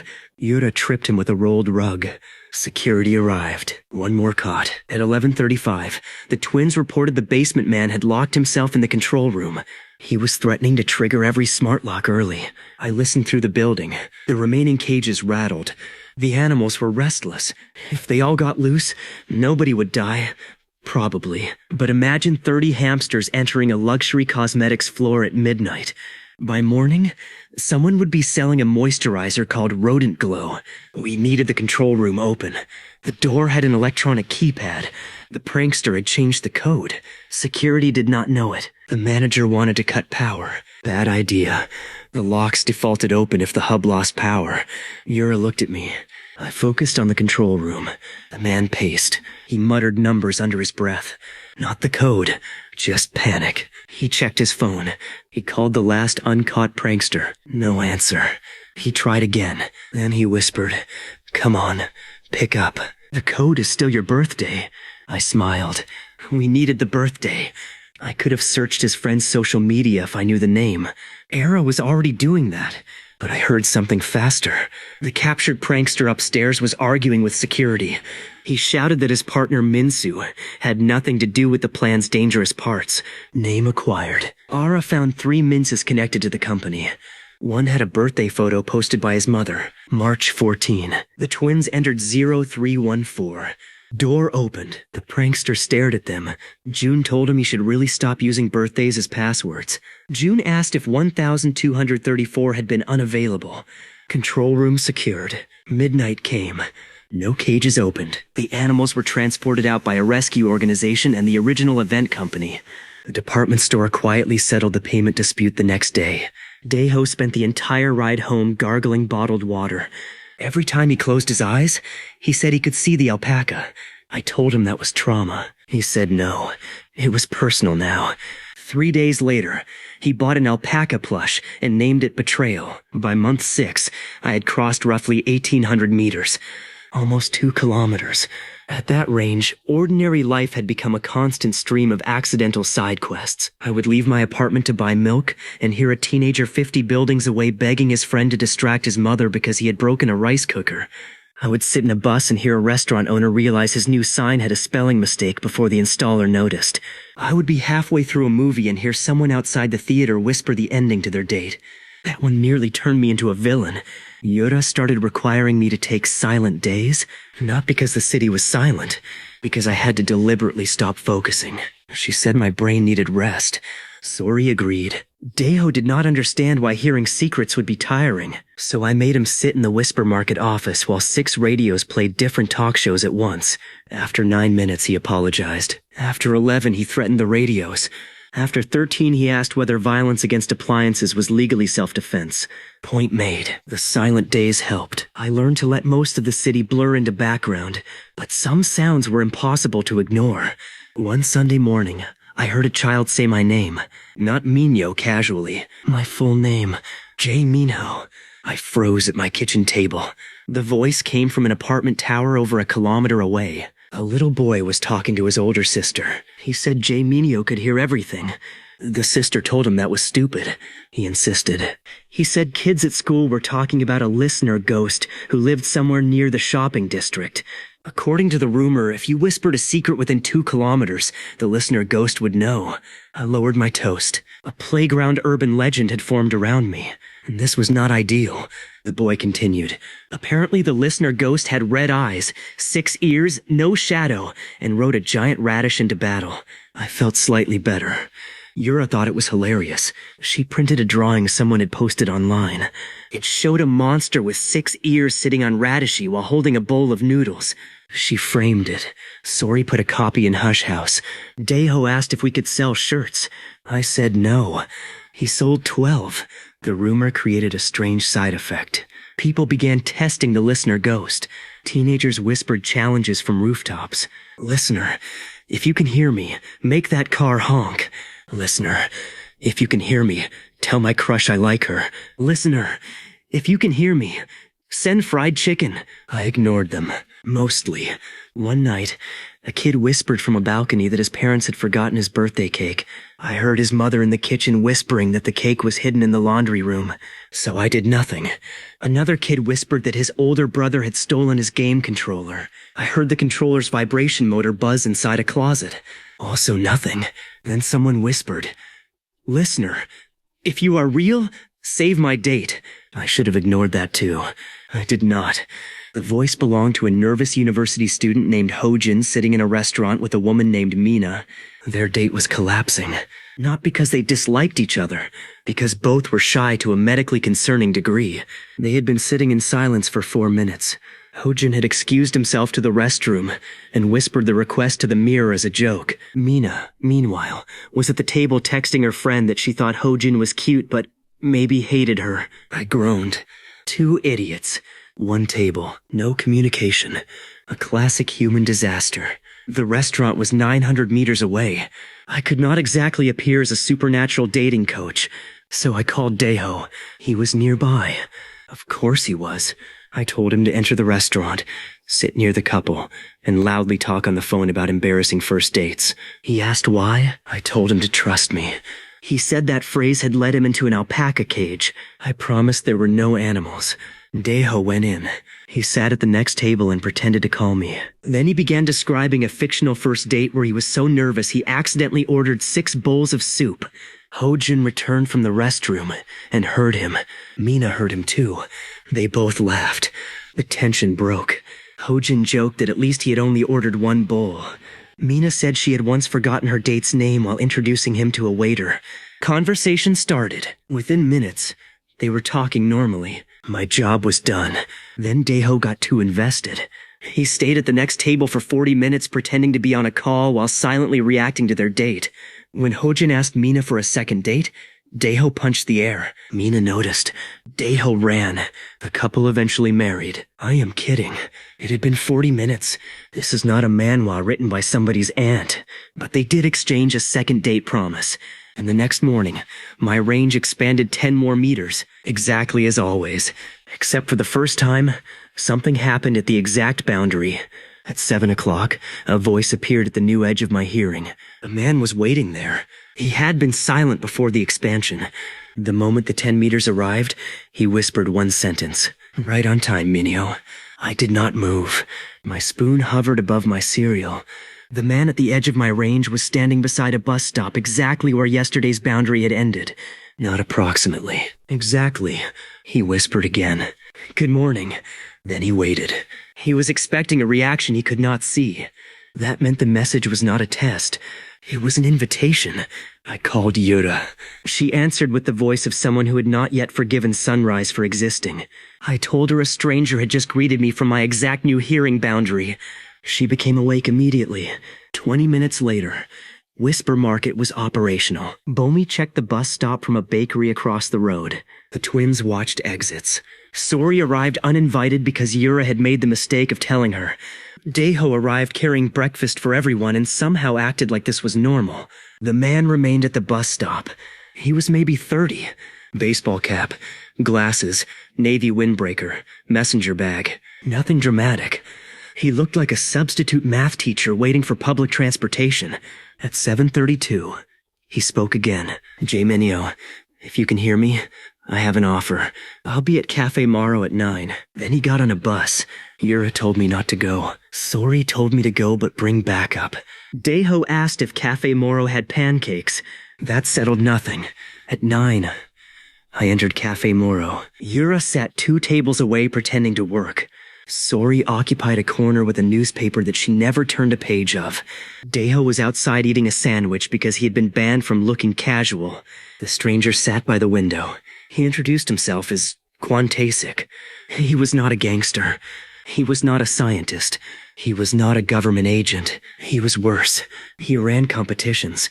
Specifically, private puzzle competitions for rich people, corporate teams, university clubs, and obsessive weirdos with too much free time. Escape rooms, scavenger hunts, deduction games, secret auctions, urban riddles. Tasik designed them professionally. He had heard the listener ghost rumors months earlier and initially thought they were marketing for an upcoming web series. Then he noticed the details. Different rumors placed the listener's miracles at increasing distances from one neighborhood. The mascot rescue, the department store animals, the hush house leak, the raffle.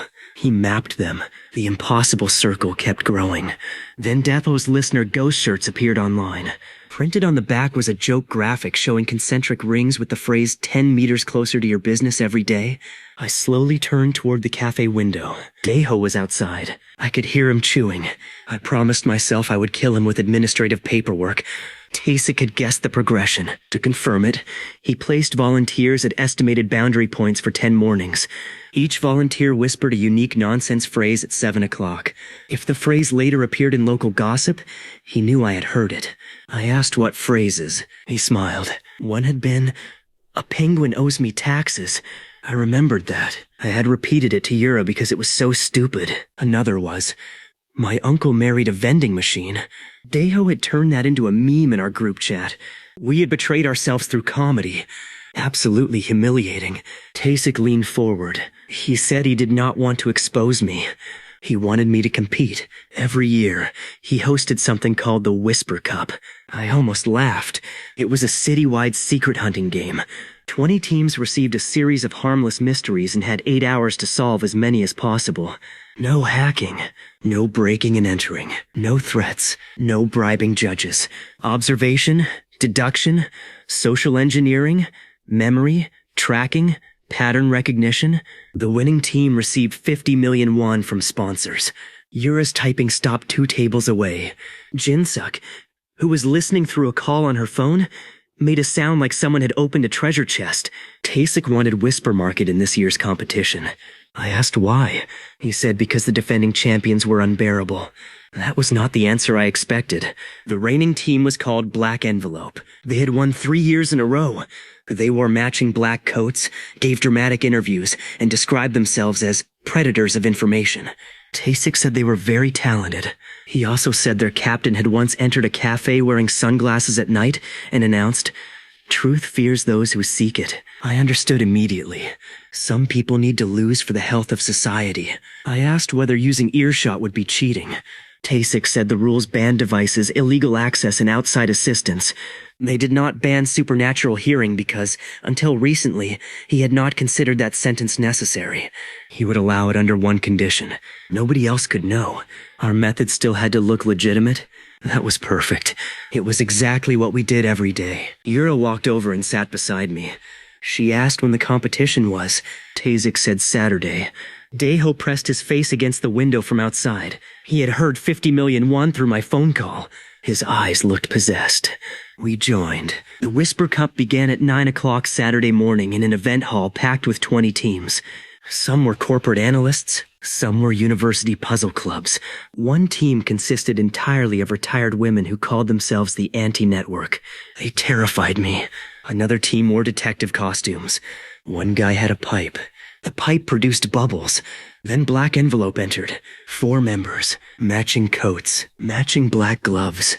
Their captain, Ryu Sungjin, had slick back hair and the facial expression of a man who had never laughed without permission. He looked around the room like everyone else was furniture. Daeho whispered that he wanted to put soy sauce in Sungjin's hair. I told him to stay focused. Sungjin walked past our table. He glanced at the Radishi keychain hanging from Daeho's backpack. Then he said, "Amateurs." Daeho's entire body stiffened. He turned to me and whispered, "We are destroying this bastard." The competition started. Each team received the first envelope. Challenge 1 was simple. Somewhere within a 1-kilometer radius, a volunteer was carrying a red book and repeating a specific phrase once every 5 minutes. Find the volunteer and return with the phrase. Teams exploded out of the hall. I stayed seated. Yura told everyone to wait. I closed my eyes. 1 kilometer was inside my range easily. Hundreds of voices. I filtered for repetition. 5 minutes passed. Then, 600 meters northeast, a woman said, "The moon forgot its umbrella." I opened my eyes. We left. We found her in a park holding a red book. First clue solved in 7 minutes. Black Envelope solved it in 9. Sungjin looked annoyed. Challenge 2 required identifying which of 8 street performers had been given a fake backstory. Teams could ask each performer 3 questions. I did not need to. I listened to them while they waited apart. One performer called his girlfriend and said he hoped nobody asked about his fake hometown. We submitted the answer. 4 minutes. Black Envelope took 11. Sungjin stopped looking annoyed. He started looking at me. Challenge 3 was harder. A sealed box had been hidden in one of 20 lockers inside a train station. Each team received 4 cryptic clues pointing to the locker number. Earshot did not help with riddles. This was Yura's territory. She solved the first clue. Ara cracked the second. Jinsuk noticed that every answer corresponded to a subway line color and converted them into numbers. Daeho contributed by holding everyone's bags. He called himself Logistics Commander. We found locker 317. Inside was a rubber duck wearing a tiny crown. The duck contained the next clue. Daeho named him King Quack and refused to give him back until an organizer threatened a penalty. By noon, we were leading. Black Envelope trailed by 12 points. The anti-network was third. That made sense.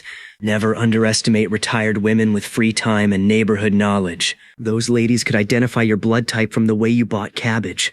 Challenge 5 nearly destroyed us. We were given a photograph of a cafe table with 4 drinks and told to identify which customer had lied about what they ordered. No live voices. No location. Just visual deduction. Black Envelope destroyed it in 2 minutes. We took 9. Their captain passed us in the hallway and said, "Information without intellect is noise." I wanted to dislike him. Unfortunately, that line was kind of good. Daeho said it sounded like something printed on cheap boxer shorts. Balance restored. Challenge 6 sent every team to a shopping street. A volunteer would make a purchase at exactly 1:30, then disappear into the crowd. We had to identify what they bought based only on indirect clues. We did not know the volunteer. We did not know the store. At 1:29, I expanded my attention across the entire street. Cash registers, receipts, shopping bags, conversations. At exactly 1:30, dozens of purchases happened. Coffee, shoes, cosmetics, socks, a phone charger, 2 sandwiches, a stuffed bear. And I heard someone whisper, "I cannot believe they made me buy this." A cashier answered, "No refunds on novelty underwear." I closed my eyes. "Please, no." The customer walked quickly away. Inside the bag, plastic packaging rubbed against fabric. Daeho tracked the person visually once I pointed him out. The volunteer entered the checkpoint. We submitted our answer. Leopard print underwear with a cartoon banana on the front. Correct. The judge raised an eyebrow. Ira claimed we had noticed the store bag. The judge accepted it. I did not ask why the competition organizers had purchased that item. Some mystery should remain sealed beneath the earth. By 3 o'clock, only 4 challenges remained. We were ahead by 8 points. Then Songjin did something unexpected. He approached me privately. He said he knew we had a hidden advantage. My stomach tightened. He did not know what. But our speed on audio-based tasks was statistically absurd. He told me Challenge 8 would expose it. I asked how he knew Challenge 8. He smiled. Then he walked away. Yura listened as I explained. She said Black Envelope might have obtained advance information. That would be cheating. I scanned Songjin's team. They spoke normally. Nothing suspicious. Then Challenge 8 began. Each team entered a massive convention hall divided by curtains into a maze. Somewhere inside, 10 volunteers were whispering different numbers. Only 1 volunteer had the correct number. The correct speaker was identified by clues found inside the maze. Simple for me. Too simple. We entered. I heard 10 whispers immediately. Numbers scattered across the hall. 14, 92, 31, 60, 8, 47. Then my brain stopped. There were not 10 voices. There were hundreds. Hidden speakers inside the walls were playing recorded whispers. Fake footsteps. Fake breaths. Fake numbers. Audio decoys flooded the maze. For the first time in months, my power became a disadvantage. Daeho looked at me. I covered one ear out of reflex, even though it did nothing. Songjin had known. And somewhere inside that maze, Black Envelope was already moving. The whisper maze sounded like a nightmare designed by someone who hated me personally. Every curtain hid speakers. Some played voices close to the floor, some near the ceiling. Some moved along tracks. A few recordings included fake coughing, shoe squeaks, clothing rustle, even the tiny wet click of someone swallowing. Tasek had built an anti-Minho dungeon. I respected it. I also wanted to mail him a dead battery for Christmas. Yura grabbed my arm and told me to stop listening widely. That sounded ridiculous. Then I understood. My problem was scale. Hundreds of fake sounds were flooding my attention because I kept trying to process the whole maze. So I narrowed everything to one thing recordings could not fake perfectly: the room itself. Real people affected their surroundings in real time. A volunteer shifted weight and the temporary floor flexed. A person's heat changed a nearby fan's tiny vibration. Shoes compressed carpet fibers. Breath bounced differently as someone turned their head. Recordings played human noises. Real humans created chains of noises. I filtered for whispering voices connected to live body movement. Hundreds became 23. Some were contestants. 10 were volunteers. I smiled. We were back. The challenge clues were still necessary. One clue said the correct volunteer stood where the ceiling watches itself. Yura identified a mirrored security dome. Another said the correct number was spoken by someone with rain beneath dry skies. Bomi noticed one volunteer carried a folded wet umbrella despite the sunny weather. I located a live whisper near a mirrored security dome. The voice said, 47. We submitted 47. Correct. Black envelope finished 90 seconds later. Seongjin looked at me across the checkpoint. This time, he smiled. A tiny smile. Not friendly. More like a swordsman realizing the idiot holding a kitchen knife could actually fight. Challenge 9 belonged to the anti-network. Every team received a grocery bag containing 12 items and had to identify which local market stall they came from. There were no receipts or labels. The retired women inspected one green onion and basically achieved enlightenment. They left before I had finished wondering why the tofu was sweating. I tried listening to vendors discussing recent sales. Too many. Jinseok analyzed packaging. Era checked bag folds. Bomi smelled the sesame oil. Daeho ate a sample cucumber without permission.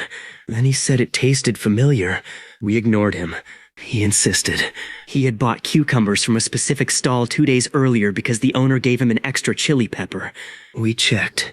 Same stall. Correct. Daeho spent the next hour demanding respect for his palate intelligence. I told him eating random evidence was not a skill. He said history would decide. The final challenge began at 5:30. All remaining teams gathered in a public plaza crowded with evening shoppers. Somewhere inside a 4-block zone were 5 secret bearers. Each carried one piece of a final phrase. The secret bearers were ordinary volunteers disguised as ordinary pedestrians. They would never speak the phrase aloud. Each team had to identify them through 5 riddles and obtain their word by giving the correct password. Earshot could not simply steal the answer. That made it good. First riddle. Find the man who carries winter but fears the sun. Teams scattered. I listened. A man inside a convenience store complained that the ice cream in his insulated delivery bag was melting because he had forgotten sunscreen and refused to stand outside. Winter. Fears sun. We approached him. Yura solved the password clue. Snow never keeps receipts. The man gave us the word truth. Second riddle. Find the woman who waits for a song with no music. Bomi spotted a woman standing near a pedestrian crossing, watching an accessibility signal box. I listened to the rhythmic electronic chirp used for crossing assistance. Song with no music. Password delivered. Word travels. Third riddle. Find the person carrying something that belongs to tomorrow. This one slowed everyone. People carried shopping bags, umbrellas, packages, flowers, food. Tomorrow could mean anything. I scanned conversations. A florist told a customer the bouquet was for tomorrow's anniversary. Too easy. A bakery worker carried dough to rise overnight. Possible. Then Daeho pointed to a courier holding a stack of newspapers. The newspapers were tomorrow morning's early edition, being distributed to kiosks. We ran. Correct. Word? Faster. Fourth riddle. Find the person who has 2 birthdays. I listened for anyone discussing birthdays. Nothing. Yura suggested a leap year birthday. Era searched faces against participant profiles we had been given. No dates. Then I heard a woman talking on the phone. She told someone her legal birthday was different from the day her family celebrated because her grandfather had registered her birth late decades ago. 2 birthdays. We found her. Word. Then, only one remained. The score was extremely close. Black envelope had 4 words too. The anti-network had 3. Final riddle. Find the one person who knows where everyone else is. I stopped. That sounded like an organizer. We looked around. Event staff stood at checkpoints. Security watched intersections. Tasik himself was somewhere in the control room outside the zone. Who knew where everyone was? Black Envelope moved first. They ran toward a police traffic booth. Reasonable. Cameras. The anti-network headed for a delivery dispatch stand. Also reasonable. Yura looked at me. I listened. Not for the answer. For people describing locations. A taxi dispatcher knew where drivers were. A store manager knew where employees were. A mother on the phone knew where 3 children were. Then I heard a woman on a bench speaking quietly into a headset. She was not event staff. She wore casual clothes and held a shopping bag. She said, "Team 7 just crossed the east marker. Team 12 is near Fountain 2. Black Envelope moving north." I pointed. Yura understood immediately. Hidden judge. Someone had to track every team for scoring and safety. The person who knew where everyone else was. We sprinted. Black Envelope realized their mistake and turned.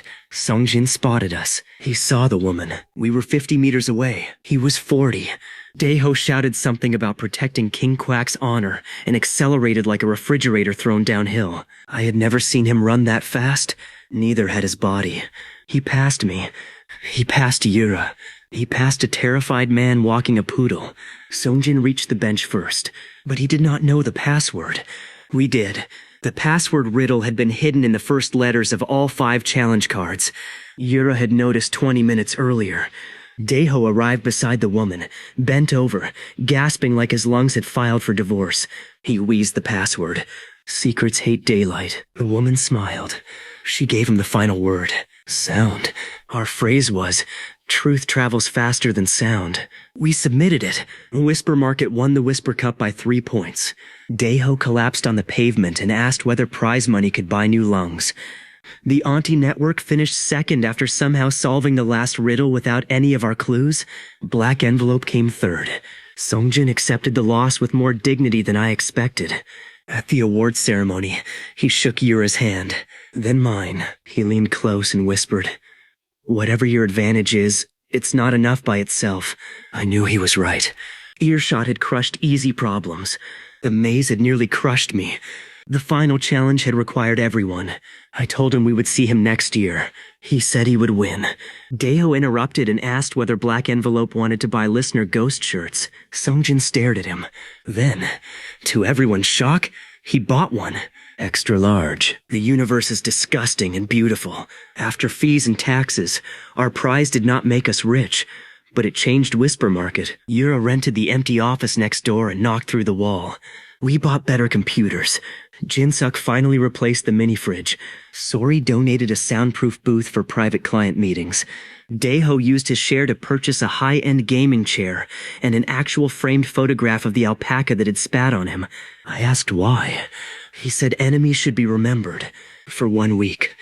Life was peaceful. Then my apartment building elected a new residence committee president. This should not have mattered. It became the most vicious political contest I had ever witnessed. There were 3 candidates.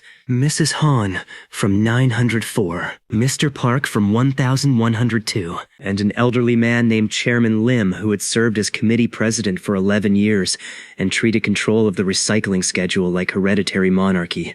The campaign began with flyers, then promises. Mrs. Han promised better elevator maintenance. Mr. Park promised rooftop garden improvements. Chairman Lim promised continuity, which sounded threatening when printed beside a photo of him staring directly into the camera. I had no intention of getting involved. Then I heard Chairman Lim's campaign manager whisper that they had hidden 27 fake complaint letters about Mrs. Han in residents' mailboxes.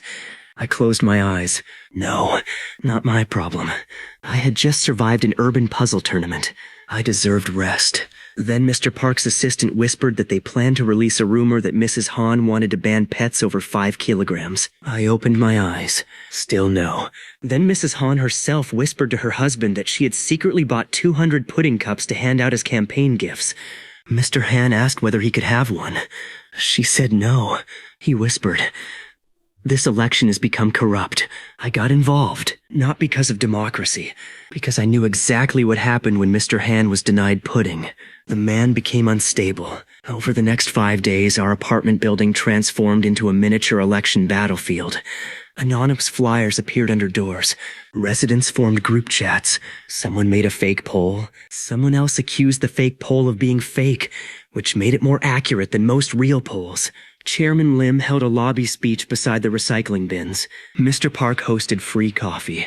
Mrs. Han distributed pudding with labels reading, "A sweeter building." Mr. Han ate 6 campaign assets and was placed under supervision. I tried to remain neutral. Then I heard Chairman Lim's manager planning to sabotage the candidates' debate by turning off the lobby microphone when Mrs. Han spoke. And that crossed my personal line. Not because it was unethical, because it was lazy. If you are going to rig an apartment election, show some craftsmanship. On debate night, I sat in the back with Daeho. Why was Daeho at my apartment committee debate? Free pudding. That is the entire explanation. Chairman Lim spoke first. Microphone worked. Mr. Park spoke. Microphone worked. Mrs. Han approached. The campaign manager moved toward the control box. I heard his finger touch the switch. At that exact moment, Daeho stood up and shouted that the pudding table was falling over. Every head turned. The manager panicked and pulled his hand away. The pudding table was not falling over. Daeho had lied for democracy and dessert. Mrs. Han completed her speech. Then came resident questions. This is where things became savage. One resident asked Chairman Lim why elevator repairs had taken 3 months last year. He blamed contractors. I heard his manager whisper, "Do not mention the money we spent on lobby plants." I texted Yura. Yura, who was not even in the building, replied with 3 question marks. I asked the resident beside me whether she liked the lobby plants. She said they were ugly. I suggested she ask how much they cost. She did. Chairman Lim sweated. The plants had cost more than the elevator repair quote. Residents erupted. Then Mr. Park was asked about rooftop improvements. He promised an elegant garden. I heard his assistant whisper that the garden plan was mostly plastic grass and 2 benches from an online sale. I sighed. Another resident asked for the budget. Mr. Park collapsed under follow-up questions. Mrs. Han won the election by 43 votes. Her first action as committee president was installing transparent maintenance accounting. Her second was ordering a lockbox for pudding. Mr. Han called it authoritarianism. I called it necessary. The election taught me something important. No matter how far my hearing grew, the most dangerous secrets would always be extremely stupid. And then the next morning proved me wrong. At 7 o'clock, my range expanded another 10 meters. A new building entered my radius. On its rooftop, a woman whispered into a phone. Phase 1 is ready. We only need to keep Minho busy for 1 day. I nearly dropped my coffee. This time, the secret was definitely about me. I replayed the sentence in my head. Phase 1 is ready. Keep Minho busy for 1 day. There are normal things people say about you. Minho is coming later. Minho forgot his umbrella. Minho still owes me 20,000 won. There are also sentences that make a person start checking rooftops for snipers. This was the second kind. I listened harder. The woman was still on the rooftop. Her phone partner asked whether the others were in position. She said yes. Then she mentioned Yura. My blood went cold. Yura was involved. I called her. She answered cheerfully. Too cheerfully. I asked what she was doing. She said paperwork. I listened to Whisper Market. No keyboard, no papers, no Yura. She was lying. I asked where she was. She said the office. I looked out my apartment window toward the basement building as if betrayal had a visible color. Yura asked why I was being weird. I said no reason. She told me to come in at 10 because we had a client. Then she hung up. I immediately called Daeho. He did not answer. I listened for him. His apartment was inside my range. Empty. His phone was moving through the city, but I could not identify its sound among traffic. Sori did not answer either. This was bad. Either my friends were organizing something behind my back, or they had all joined a cult with excellent scheduling. At 8:14, I caught Yura's voice in Hush House. She had entered room 12, the room I could not hear into. Of course. She was using the anti-Minho bunker. I stood in my kitchen holding toast and felt personally attacked by acoustic engineering. At 10, I went to Whisper Market. Yura was already there. She looked normal. Too normal. Daeho sat on the couch playing a mobile game. Sori had somehow appeared with coffee. Everyone greeted me casually. Nobody mentioned Phase 1. I sat down. Yura introduced our client. A man named Mr. Che owned a small chain of dessert cafes. Someone had been stealing his limited edition collectible spoons. I stared at him. Collectible spoons. Yura stared back at me with a straight face. Mr. Che explained that each seasonal dessert came with a decorative spoon customers could purchase separately. Recently, boxes of rare spoons had disappeared from 2 storage rooms. I almost laughed. This was the distraction. They were keeping me busy with spoon crime. I decided to play along while investigating them. We visited the first cafe. I listened. Employees talked normally. No thief. At the second cafe, I heard a stock clerk whisper that he had hidden the silver ones inside a flower bin. Case solved in 9 minutes. I told Yura. She looked irritated. Good. Her distraction had failed. Then Mr. Che announced there were 4 more branches with missing inventory. I stared at him. He smiled apologetically. This spoon bastard was part of it. We drove across the district. At every stop there was another tiny mystery. One branch had spoons hidden behind coffee filters. Another had an employee reselling them online. Another had simply miscounted boxes. The last branch had no theft at all. The manager had used the collectible spoons at home for yogurt and forgotten. By 1 o'clock, I had solved everything. Yura checked her watch. She looked unhappy. I felt victorious. Then Daeho announced lunch. He insisted we eat at a restaurant outside our neighborhood. I asked why. He said he had a coupon. I listened to his heartbeat. Fast. Liar. I agreed anyway. During lunch, I scanned my apartment area remotely. My range now stretched far enough that the building remained inside even from the restaurant. People moved through the lobby. Elevator doors opened. Someone carried heavy boxes upstairs. I focused. The boxes went to the roof. A woman said, "Put the decorations behind the water tank." Decorations. I paused. Maybe not assassination. Maybe something worse. A surprise party. My birthday was not that day. The anniversary of Earshot's appearance was still months away. What were they celebrating? I looked at Yura. She was refusing to meet my eyes. Daeho was eating pork cutlet with the concentration of a monk. Sori had suddenly become fascinated by a napkin. I could expose them immediately. Instead, I decided to let the mystery continue. This was a mistake. At 2 o'clock, they took me to an escape room. I asked why. Daeho said team bonding. I reminded him we had just spent an entire Saturday competing in puzzles. He said this one had zombies. The employee locked us inside. The room was heavily insulated. I could not hear my building anymore. They had trapped me in another Jae Minho box. I looked at Sori. She smiled innocently. Traitor. The escape room should have taken 60 minutes. We escaped in 23 because Yura is terrifying and I could hear the tiny mechanical clicks inside several puzzle locks. The employee looked offended. Daeho looked panicked. He immediately suggested karaoke. I refused. He suggested bowling. I refused. He suggested a 3-hour historical museum tour. That was when I knew they were desperate. Daeho once left a museum because the benches were too educational. I pretended to surrender. Fine. Museum. For 2 hours, they dragged me through exhibits while I quietly listened back toward my neighborhood whenever my range allowed. The rooftop activity continued. Tables moved. A small refrigerator arrived. Someone tested speakers. Then I heard the unfamiliar rooftop woman say, "The giant head goes over there." I stopped walking. Giant head? My mind returned immediately to Radishi. No, surely not. At 5:30, Daeho said we should go back to my apartment because he had forgotten something there. I said he did not live there. He said he had forgotten something spiritually. I told him that sentence should be illegal. We returned. The building lobby was empty. Too empty. Elevator ride silent. 9th floor normal. Daeho walked past my apartment and headed for the stairs. I followed. He opened the rooftop door. Lights exploded on. People shouted. I flinched so hard my soul almost exited through my spine. The rooftop was covered in decorations. Whisper Market staff. Sori's Hush House employees. Mrs. Han and Mr. Han. Mr. Che, the spoon victim. Tasik. Even Songjin from Black Envelope stood near the back wearing sunglasses for no reasonable reason. A giant listener ghost mascot stood beside the water tank. 6 ears, red eyes, holding noodles. It was horrifying. A banner stretched across the roof. Congratulations on 100 solved cases. I stared.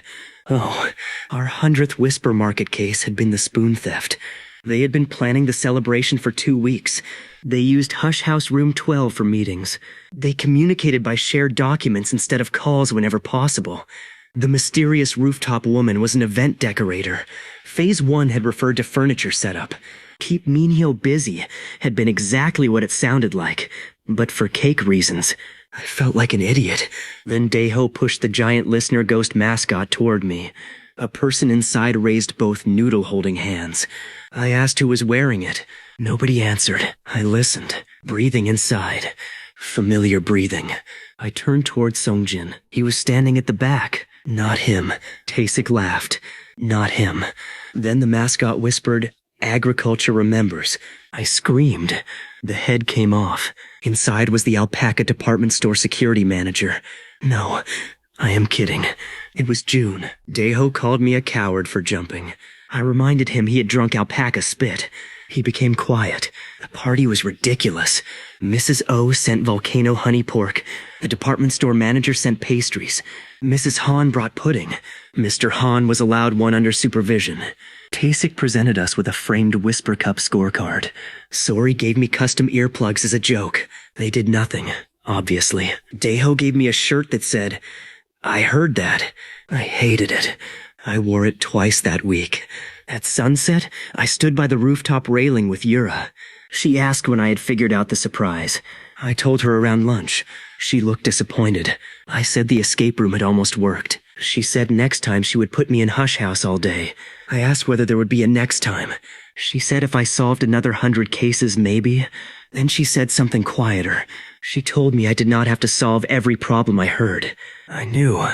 But she said knowing was not the same as believing. She pointed at the city. Thousands of lights, thousands of rooms, thousands of conversations. My range had nearly reached 2 kilometers. Soon it would be 3, then 4. At 10 meters every morning, there was no finish line I could see. She said if I treated every secret like a responsibility, eventually the city would crush me. I made a joke about having strong shoulders. She did not laugh, so I promised to try. Then Mr. Han shouted that someone had taken his pudding. We turned. Chairman Meow, the Persian cat from our first case, had somehow been brought to the party by the bakery owner. The cat was licking pudding from an overturned cup. Mr. Han pointed at him in disbelief. Chairman Meow stared back with zero regret. I told Mr. Han the case was outside my jurisdiction. The rooftop erupted in laughter.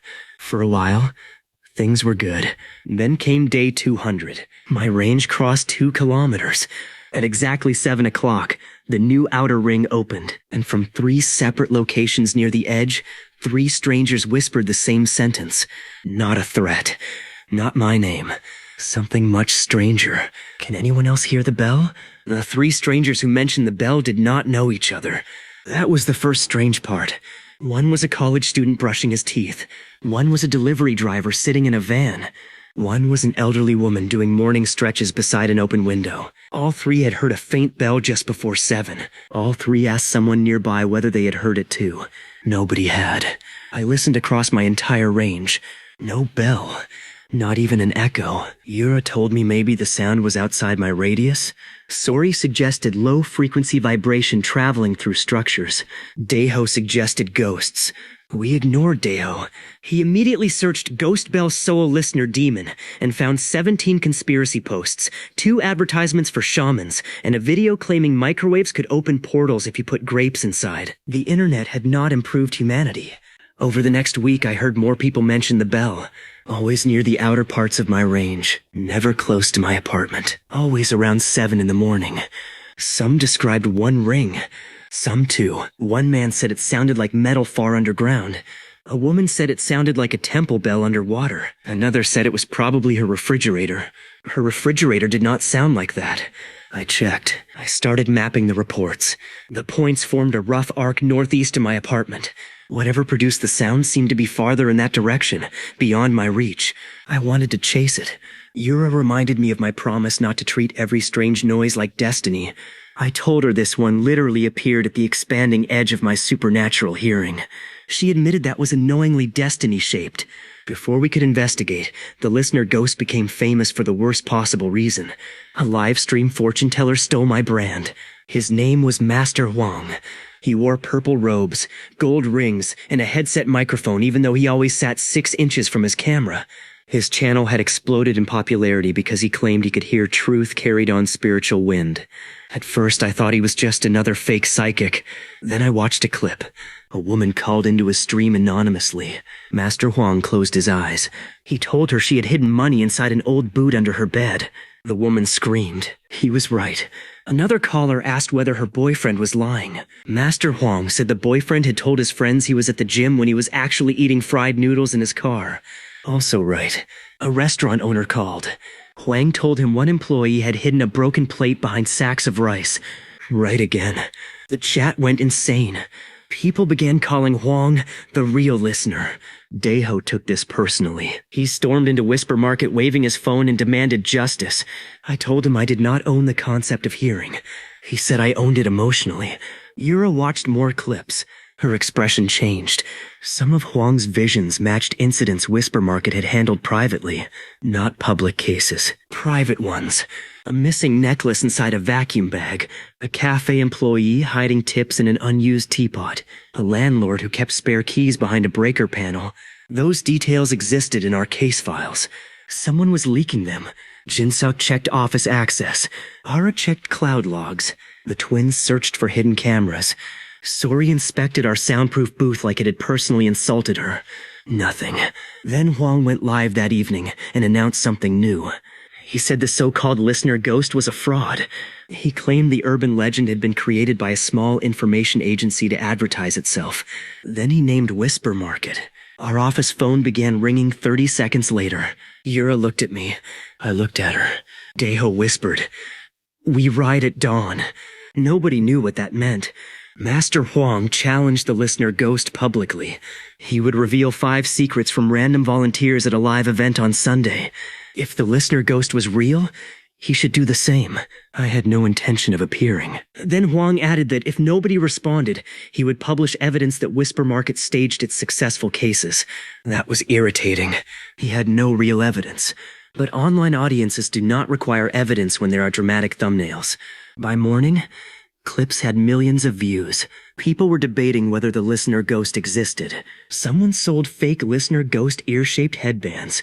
Daeho complained that they were violating his unofficial merchandise rights. I reminded him he had unofficial merchandise rights to nothing. We needed to find Huang's information source. I started by listening to his studio. It was inside my radius. Huang lived on the 4th floor of a mixed-use building and streamed from a decorated room filled with candles, fake books, and one suspiciously loud air purifier. During broadcasts, an assistant sat in the room next door. That was expected. The assistant searched public information about callers. Also expected. But that did not explain private Whisper Market files. I listened between streams. Huang dropped the mystical voice immediately. He complained about lighting. He ordered fried chicken. He called his robe the purple bastard. He argued with his producer about thumbnail colors. Normal fraud behavior. Then someone delivered an envelope. Huang opened it. Paper slid out. He said, "More from the market people?" The courier said yes. I locked onto the courier.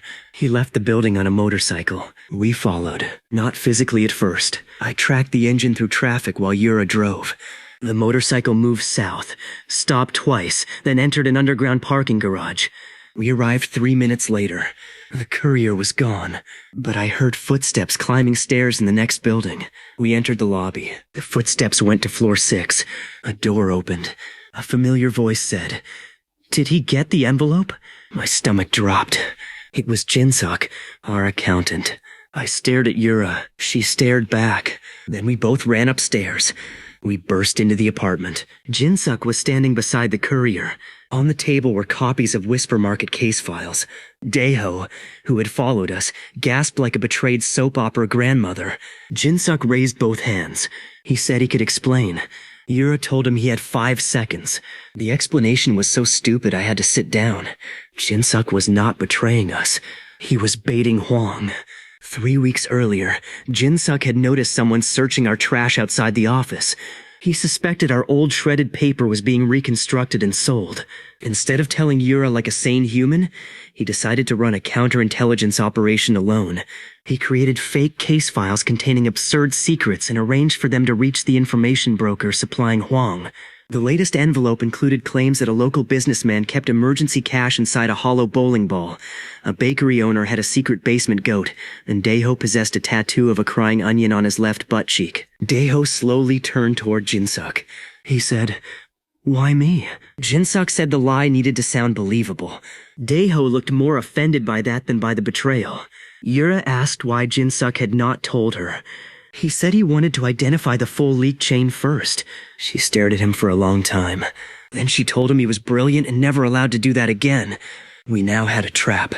If Hwang repeated the fake secrets publicly, we could prove he was receiving planted information. Sunday arrived.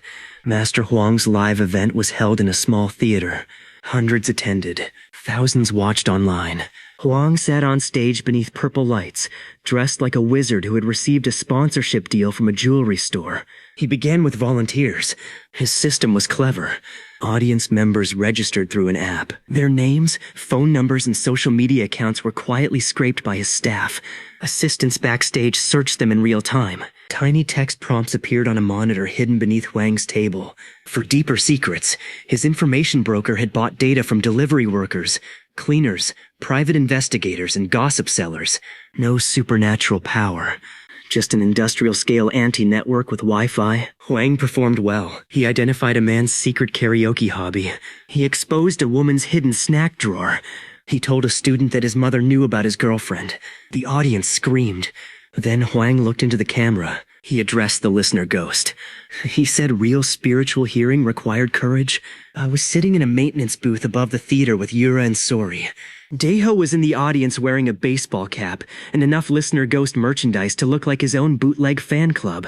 Hwang said he would now reveal a secret about one of Whisper Market's associates. Perfect. He looked toward Daeho. Daeho looked around innocently. Hwang announced that the large man in row 12 had a crying onion tattoo hidden on his left butt cheek. The theater exploded. Daeho stood up. He shouted, "Show me the onion." I covered my face. That was not the planned line. Hwang hesitated. Daeho continued. He said he had no tattoo. Hwang claimed the spirits were never wrong. Daeho asked if the spirits wanted photographic evidence. Security moved toward him rapidly. Yura spoke into his earpiece and begged him not to remove his pants on live stream. Daeho whispered, "Cowards." Then we launched Phase 2. Ara posted the fake case file online, with time-stamped proof showing it had been deliberately created before Hang's event. Jin-suk released screenshots documenting the broker trail. Sori's employees demonstrated Hwang's registration data trick using volunteers outside. The livestream chat changed instantly. People went from real psychic to onion fraud in under 2 minutes. Hwang panicked. His producer whispered from backstage that they should cut the stream. I heard him. I told Daeho through his earpiece. Daeho shouted to the audience that Hwang was about to end the stream. Hwang froze. The producer froze. Now that looks supernatural. I smiled. Hwang tried to recover. He said the listener ghost was obviously in the theater using technology. He challenged the ghost to prove otherwise. Then he whispered something away from his microphone. "Tell me what I just said." The audience waited. I could have answered through Daeho. Too obvious. Instead, I listened backstage. One of Hwang's assistants had heard the whisper and repeated it quietly in confusion. Another employee wrote it on a notepad. I messaged Ara. Ara posted from the anonymous listener ghost account Daeho had created months earlier. Tell me what I just said. The post appeared on the theater screen because the organizers were displaying the trending hashtag. Hwang turned white. The audience lost its mind. He whispered another sentence. I hate this purple robe. We posted it. People screamed. He whispered. This is bullshit. We posted. Language. I almost died laughing. Hung stared at the screen like it had become possessed. Then Daeho stood on his chair and yelled, "The listener hears your goofy ass." Security removed him. He considered this another trophy. Master Huang's psychic career did not end completely. The internet is too strange for consequences to work normally. He rebranded 3 weeks later as a comedy fortune teller and became even more popular. He sold purple-robed plush dolls that said, "This is bullshit," when squeezed. I bought one for Jinsuk. He deserved it. Whisper Market's reputation recovered. More importantly, nobody learned my identity. The listener ghost remained a rumor. A 6-eared noodle demon riding a radish through the collective imagination of our district, and the bell kept ringing where I could not hear it. Every morning, new reports appeared slightly farther northeast. Every morning, my range expanded 10 meters toward it. Then, on day 231, something changed. At 6:59, I sat at my kitchen table with Yura, Sori, and Daeho. We had decided to listen together, not because they could hear the bell, because if something weird happened, I wanted witnesses to my facial expression. The clock turned 7 o'clock. My range expanded 10 meters. A new rooftop entered earshot. A man standing there whispered, "It's louder today." Then, for the first time, beneath his voice, I heard it too. Very faint. Far beyond him. One deep metallic ring. It was so low I felt it more than heard it. The sound lasted 3 seconds, then vanished. Nobody at my table heard anything. I looked northeast. Yura asked what happened. I said, "The bell is real." Once I heard the bell myself, ignoring it became impossible. For the next 9 mornings, I sat by the window before 7 with a notebook. The bell rang once each day, always at 7 o'clock, always northeast, always slightly clearer. I measured the change in volume, direction, echoes, and which people near the edge of my range reacted. Sori brought professional acoustic maps. Yura brought coffee. Daeho brought a tiny brass handbell and rang it behind me whenever I concentrated. I banned him from morning research. He returned the next day wearing socks over his hands and claimed he could no longer operate bells. I respected the effort and let him stay. Our estimate placed the source a few hundred meters beyond my current range. Not far. A few weeks. The location appeared to be somewhere near an older entertainment district filled with wedding halls, karaoke buildings, arcades, restaurants, and one enormous electronics market. We planned to investigate physically. Then Taesik called with a job so stupid it temporarily defeated destiny. A retro arcade called Pixel Palace was celebrating its 20th anniversary. Its owner had created a solid gold joystick trophy worth more money than any sane person should spend on a decorative controller. The trophy would be displayed during an anniversary party. A local online group had been joking for weeks about stealing it. Most of the posts were memes. Then the owner received a photo of the trophy sitting inside a trash can. The real trophy had not been moved. Someone had made a replica to demonstrate access. Taesik was running security games for the party and wanted Whisper Market involved. Yura said no. Then he told us the event theme. Silent disco. Every guest would wear wireless headphones. The arcade itself would have almost no music playing through speakers. Everyone would be dancing in near silence. Yura slowly looked at me. For once, an event designed around silence gave me an unfair advantage so obscene it should have required a permit. We accepted. Pixel Palace occupied 3 floors, classic arcade machines on 1, rhythm and fighting games on 2, private party space on 3. The golden joystick sat inside a glass case in the center of the 3rd floor. 4 security guards watched it. Cameras covered every entrance. At 8 o'clock p.m., 200 guests put on glowing headphones and started dancing to music only they could hear. From my perspective, the scene was cursed. A crowd of people jumped, spun, shouted random lyrics, and moved their hips to almost complete silence. Shoes squeaked. Fabric rubbed. Someone's knees cracked. A man clapped offbeat to music nobody else could hear. Daeho danced beside me with the confidence of a person who had never encountered shame. I removed my headphones after 30 seconds. I needed my attention clear. The suspected thief could be anyone. The online group had discussed multiple plans. Cut power, trigger a fire alarm, replace the case glass, swap the trophy with a replica, use a drone, dress as arcade staff. One post suggested training a monkey. Taesik believed that one was a joke. I kept listening for monkey footsteps anyway. At 8:37, I heard a tiny electric motor above the ceiling. I looked up, nothing visible. The motor moved through a ventilation duct. Small wheels, remote controlled. Something was crawling inside the ceiling. I told Yura. She signaled security. Before they moved, the motor stopped directly above the trophy case. A panel shifted. A thin wire descended. Magnet at the end. The trophy was gold, not magnetic. But the glass case key sitting beneath the guard desk was attached to a steel ring. The magnet dragged the spare key upward. Clever.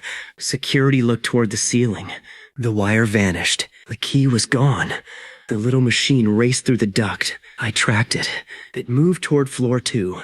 June and June went after it. At the same time, someone near the dance floor whispered, "Key acquired." I turned.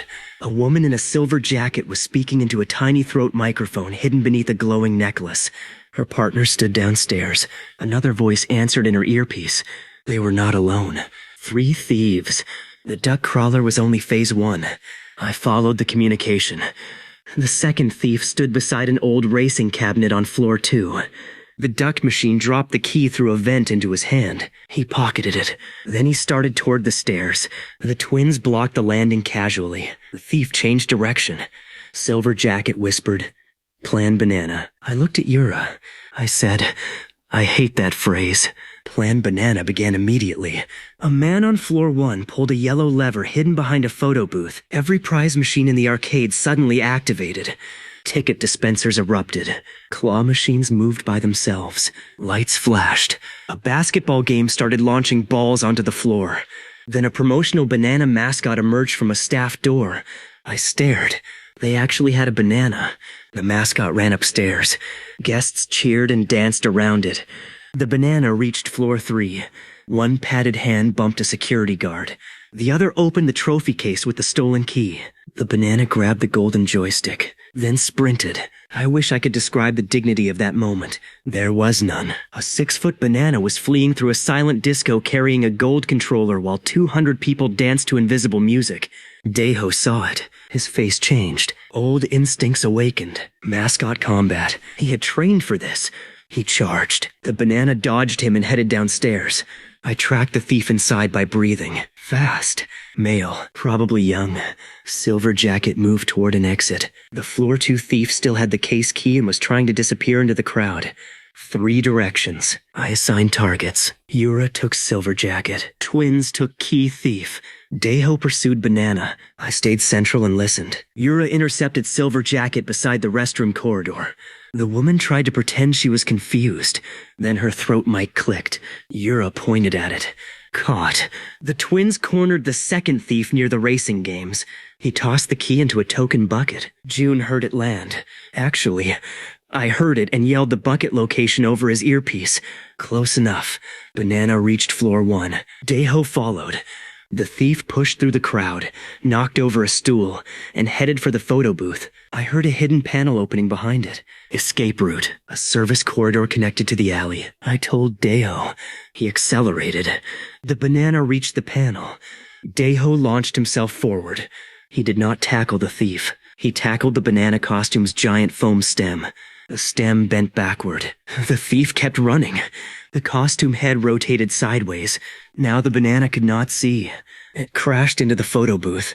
The golden joystick flew into the air. Daeho caught it. For 1 second he stood beneath flashing arcade lights holding a gold controller above his head while a blinded banana rolled on the floor. People thought it was part of the event. They cheered. Daeho bowed. Security arrested the thieves. The online group turned out to be 3 former arcade employees angry that the owner had replaced their beloved old machines with newer rhythm games. Their motive was sentimental.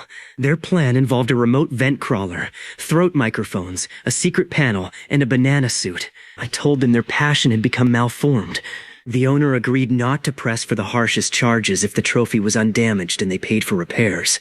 More importantly, he promised to restore 2 classic machines and a nostalgia corner. The thieves cried. Daeho cried too. I asked why. He said one of the restored games was his childhood favorite. Then he hugged the banana thief. Human conflict is confusing.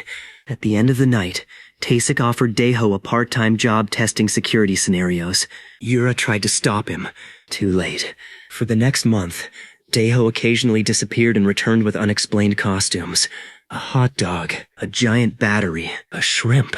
He refused to discuss his work. I did not ask. Some doors should stay closed even when you can hear through them. The bell, meanwhile, moved closer. Not physically. My radius moved toward it. Every morning added 10 meters. The sound sharpened. I began hearing details around it. Birds scattering after the ring, windows trembling faintly. A loose metal sign vibrating somewhere near the source. Then voices. Not clear words yet. People nearby reacting. One morning I heard someone laugh immediately after the bell. A young woman. Another morning. The same woman hummed before it rang. That meant she was probably causing it.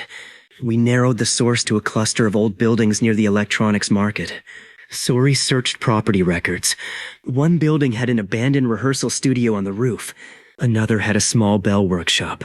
A third was a former music academy. Daeho voted for the bell workshop because bell. Yura told him investigations usually required more than noun matching. He said history would prove him right. We went there in person. The bell workshop belonged to an 80-year-old craftsman who made decorative wind chimes and tiny temple-style bells. He had no giant bell.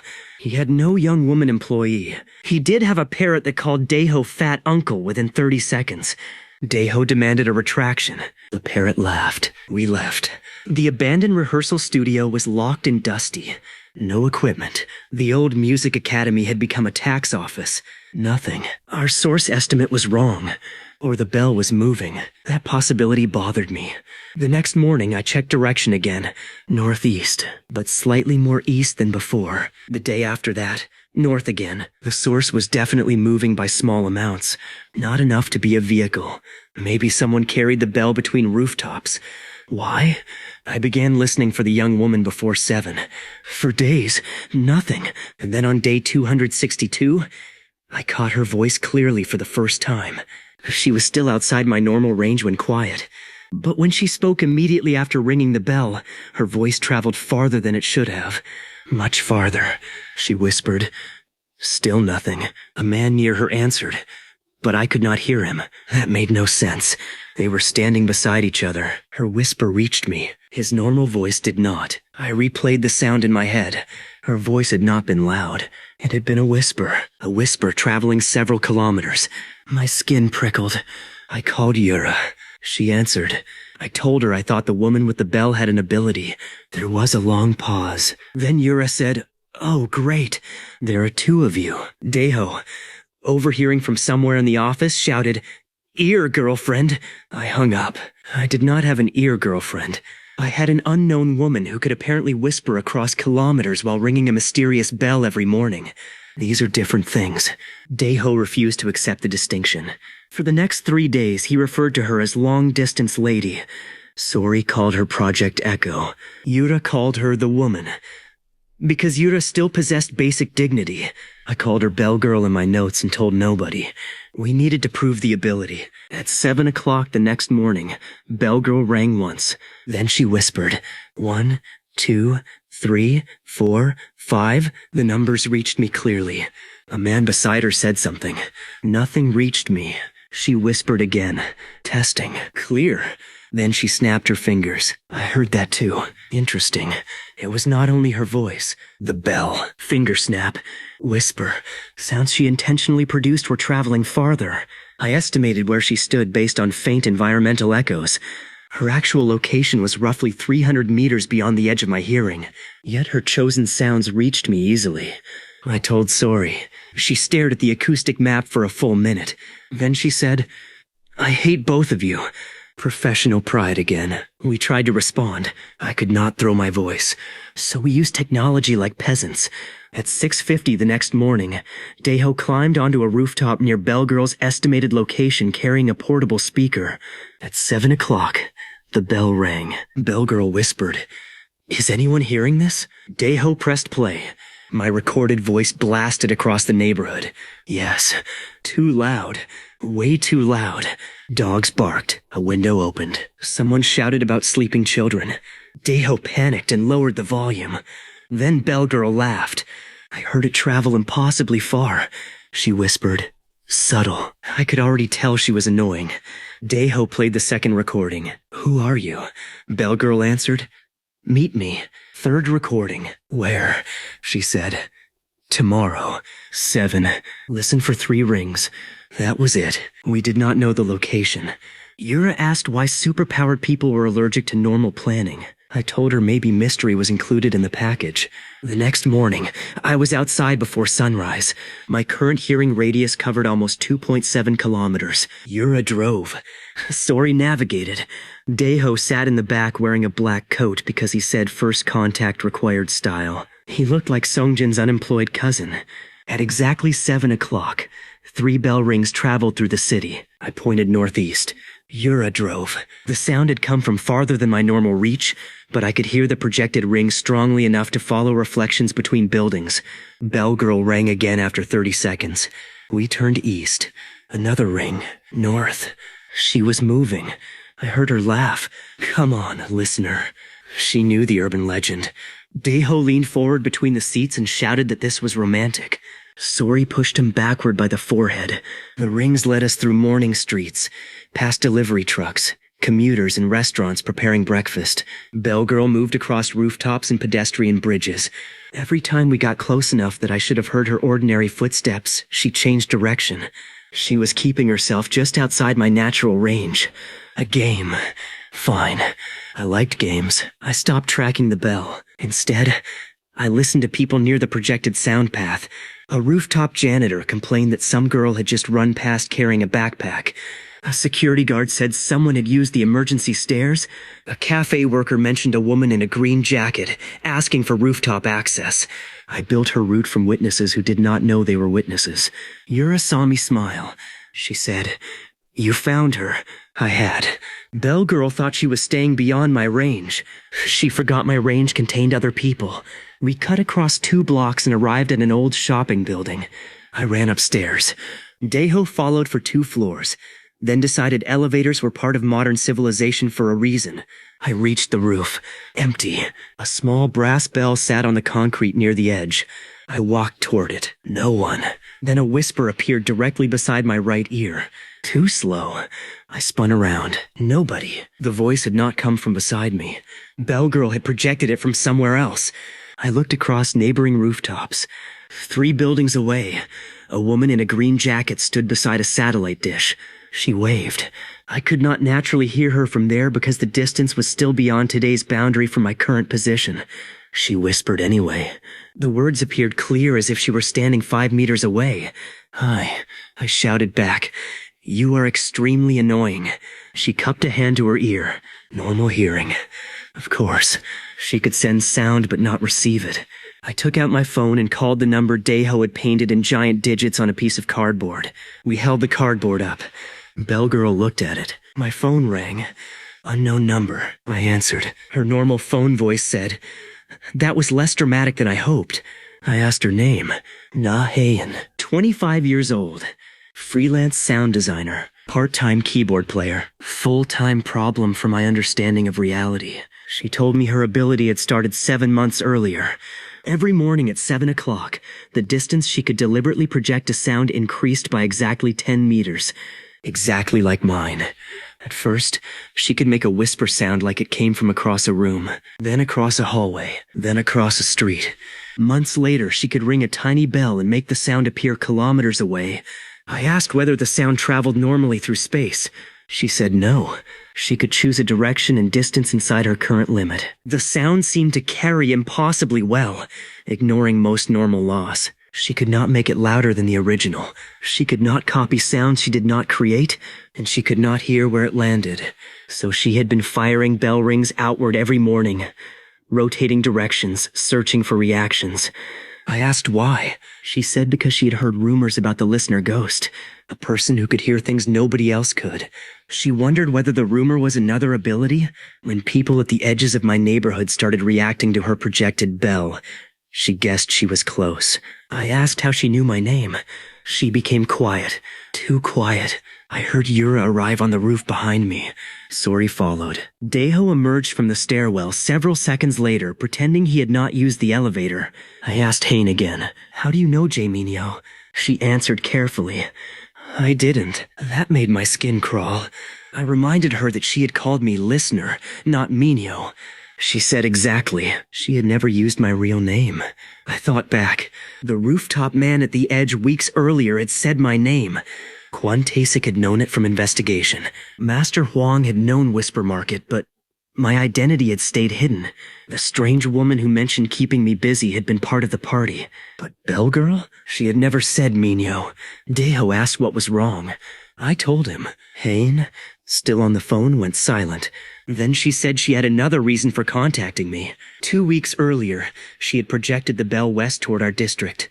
Afterward, someone projected a sound back at her. I froze. I asked what sound. A whistle. 3 notes. It had come from much farther away than a normal whistle should travel. Hain assumed it was an echo until it happened again the next day. Then a voice came with it. 1 sentence. Not yet. I looked at Yura. Yura's face changed. Sori stopped pretending any of this could be solved with acoustic foam. Daeho whispered, "30-year girlfriend?" Everyone told him to shut up. Hain said she had been trying to locate the unknown person too. That was why her bell source moved between rooftops. She was triangulating 2 directions at once. Me to the southwest, the whistle to the north. I asked whether she had heard the voice again. She said no, only the whistle. Every morning, always 3 notes. The meeting moved from rooftops to Whisper Market because normal people eventually get hungry. Hain arrived 40 minutes later. She was shorter than I expected, with long dark hair tied back, green jacket, canvas backpack, and the tiny brass bell clipped to 1 zipper. Daeho stared at the bell like it was a legendary weapon. Hain stared at the 6-eared listener ghost drawing on our wall. Then at me. Then back at the drawing, she said. They were generous. I told her to leave. She laughed. Within 10 minutes, she and Daeho were friends. This was my worst-case scenario. We compared abilities. Same start time. 7 in the morning. Same growth. Exactly 10 meters. Different start dates. Mine had begun earlier by about 3 weeks. No explanation. No visible system. No headaches, glowing eyes, or mysterious old men handing us scrolls. We had simply awakened with ridiculous audio problems. Hain demonstrated. She tapped her bell once. I heard the actual tap in the room. At the same moment, Yura received a call from Bomi, who was standing on a street almost 2 kilometers away. Bomi had heard the bell beside her, not faintly from a direction. Beside her, Hain could choose where a sound seemed to arrive. That was absurd. I immediately thought of 1,000 uses. Warnings, distractions, fake footsteps, remote alarms, pranks. Daeho thought of the same thing and asked whether she could make fart noises appear behind strangers. Hain said yes. They high-fived. I saw the future and it was terrible. Sori asked whether Hain could project a sound into a soundproof room. Hain smiled. Sori stood up immediately. Professional war had begun. For the next week, Hain became an unofficial Whisper Market consultant. Not because we had planned it, because she was useful and refused to stop showing up. Our first joint case happened by accident. A local wedding hall called us in panic because 2 identical red jewelry boxes had been mixed up. One contained the bride's heirloom earrings. The other contained cufflinks meant for the groom's father. One box had already left the building inside a delivery van carrying flowers to another wedding. The van was within my range. I listened. The box was buried under flower arrangements, so no useful sound came from it. But the driver was on the phone complaining about his route. I found him. Yura called the hall. They called the driver. He did not answer because his phone was on silent. Traffic was moving away. He would leave my range in minutes. Hain asked for the van's direction. I pointed. She opened the window, cupped her hands and shouted, "Flower van 8271, pull over." The actual shout in our office was normal. The projected version appeared inside the van nearly 2 kilometers away. The driver screamed. The van swerved slightly. I heard him shout, "Who said that?" Hain projected again. Softer. Wedding hall, red jewelry box. Please answer your phone. The driver stared at his phone, then answered. Box recovered. The bride got her earrings. The groom's father got his cufflinks. The driver spent the rest of the day telling people his van was haunted by customer service. Our second case involved a stolen dog. Not intentionally stolen. A grooming salon had accidentally sent 2 identical poodles home with the wrong owners. Both families insisted the dog they received was acting strange. I listened to each apartment. One poodle responded to Mandu. The other responded to Cookie. Case solved. Hayne projected each dog's actual name into the apartments before we called. Both poodles went insane at the invisible voice. Daeho laughed until he cried. Our third case was pure evil. Someone had been putting tiny Bluetooth speakers beneath benches in a park and playing mosquito sounds near couples. The prank had destroyed 6 dates and 1 outdoor chess match. I located the hidden speakers by startup tones. Hayne projected fake police radio chatter near the prankster's hiding spot. He panicked and revealed himself. We confiscated 12 speakers. Daeho asked if he could keep one. No. The combination of our abilities was unfair. I could hear the problem. Heian could send a response without approaching. Yura began referring to us as inbound and outbound. I hated it. Daeho called us earpods.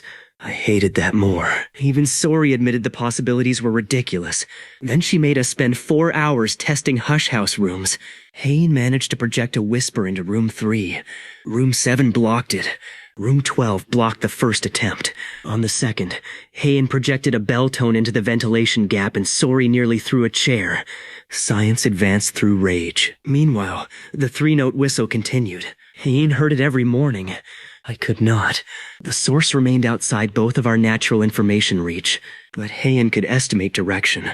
North. Always north. Then, exactly 20 days after we met, the whistle changed. At 7 o'clock, I was in Whisper Market. Heian sat beside the window with her bell. Yura had coffee. Daeho had somehow brought breakfast sandwiches for 7 people when only 5 were present. He said he believed in abundance. Heian rang the bell once toward the north. We waited. Her face changed. She heard something.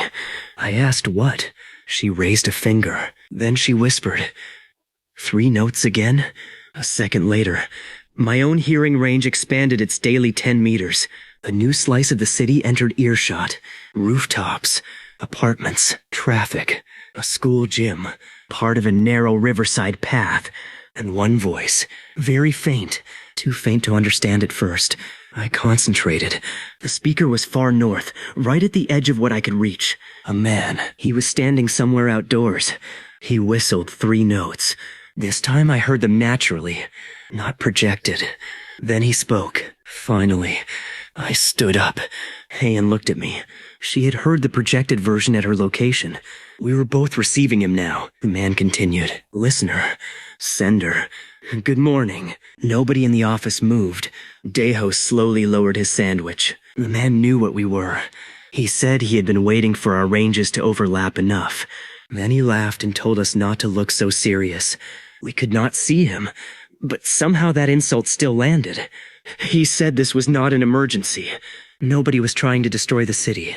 Nobody had kidnapped anyone. Nobody had a secret underground army. Daeho whispered, disappointing.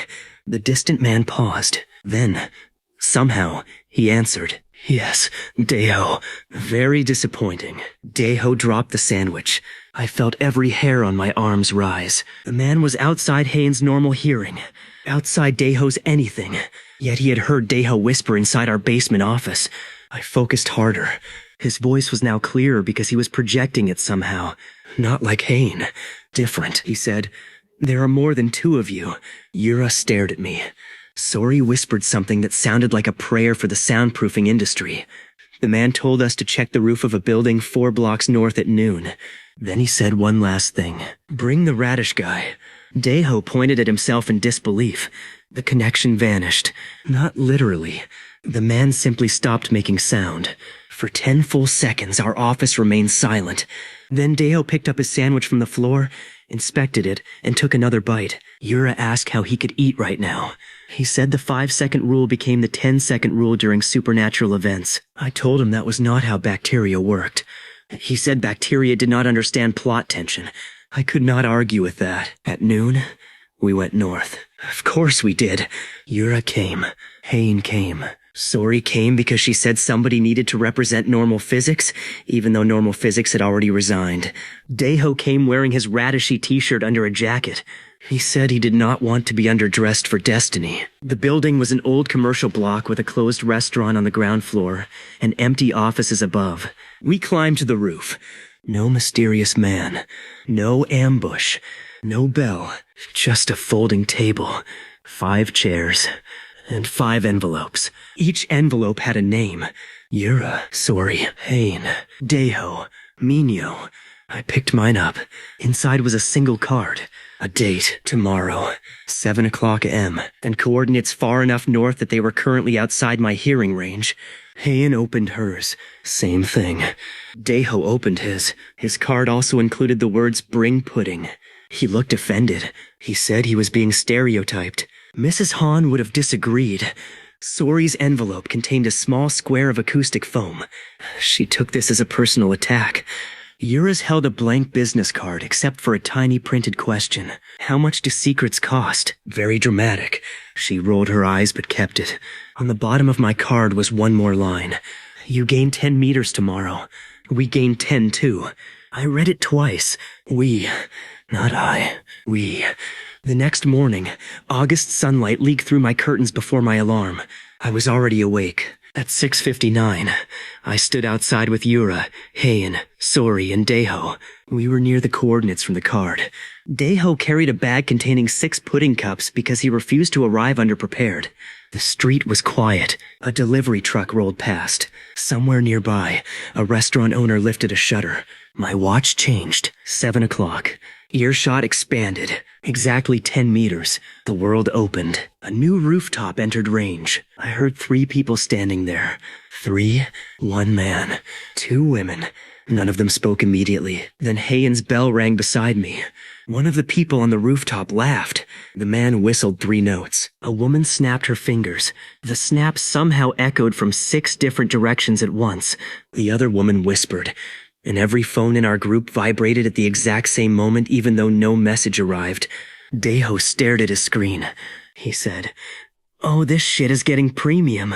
I could not disagree. The man finally spoke. Jae Minho. I locked onto the rooftop.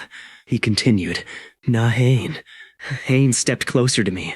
Then he said, "You've both been counting from the day your abilities started." My heartbeat sped up. Of course we had. Day 1, day 2, 10 meters, 20, 30, always forward. The man laughed softly. Then he asked the question I had never thought to ask. "Did either of you check what happens at midnight?" I stared north. Hain stared at me. Yura whispered, "What does that mean?" The 3 people on the rooftop began walking away. I could hear their footsteps retreating. I shouted for them to wait. The man answered without turning back. "Tomorrow morning you'll hear farther." Then the woman with the impossible snap added, "Tonight, try listening closer." They disappeared down the stairwell. I stood there with the city roaring inside my head. 2-point-something kilometers of voices, traffic, elevators, kitchens, pets, arguments, alarms, laughter, secrets, lies, and nonsense. All this time, I had been obsessed with distance. How far could I hear? 10 more meters. 10 more. 10 more. But now somebody who understood the same impossible rule had just told me there was another direction to look. Not outward. Closer. I checked the time. 7:03 a.m. 17 hours until midnight. Daeho opened a pudding cup. Yura slapped it out of his hand and told him those were apparently supernatural meeting supplies. He stared at the pudding on the sidewalk like she had murdered a family member. Hain started laughing. Sori said she was going back to Hush House to build a room inside another room inside another room. I asked what that would accomplish. She said she did not know anymore. But emotional support came in many forms. My phone buzzed. A message from an unknown number. No text, just an audio file. I played it. At first, silence. Then a whisper. My own voice. Recorded somehow from inside my apartment the night before. I heard myself say, "I wonder if this ever stops." Then another voice, one I had never heard, answered from somewhere impossibly close to the recording. Not even a little. I looked up at my apartment building in the distance. For the first time since earshot began, I was not wondering how far I would be able to hear tomorrow. I was wondering what had already been close enough to hear me.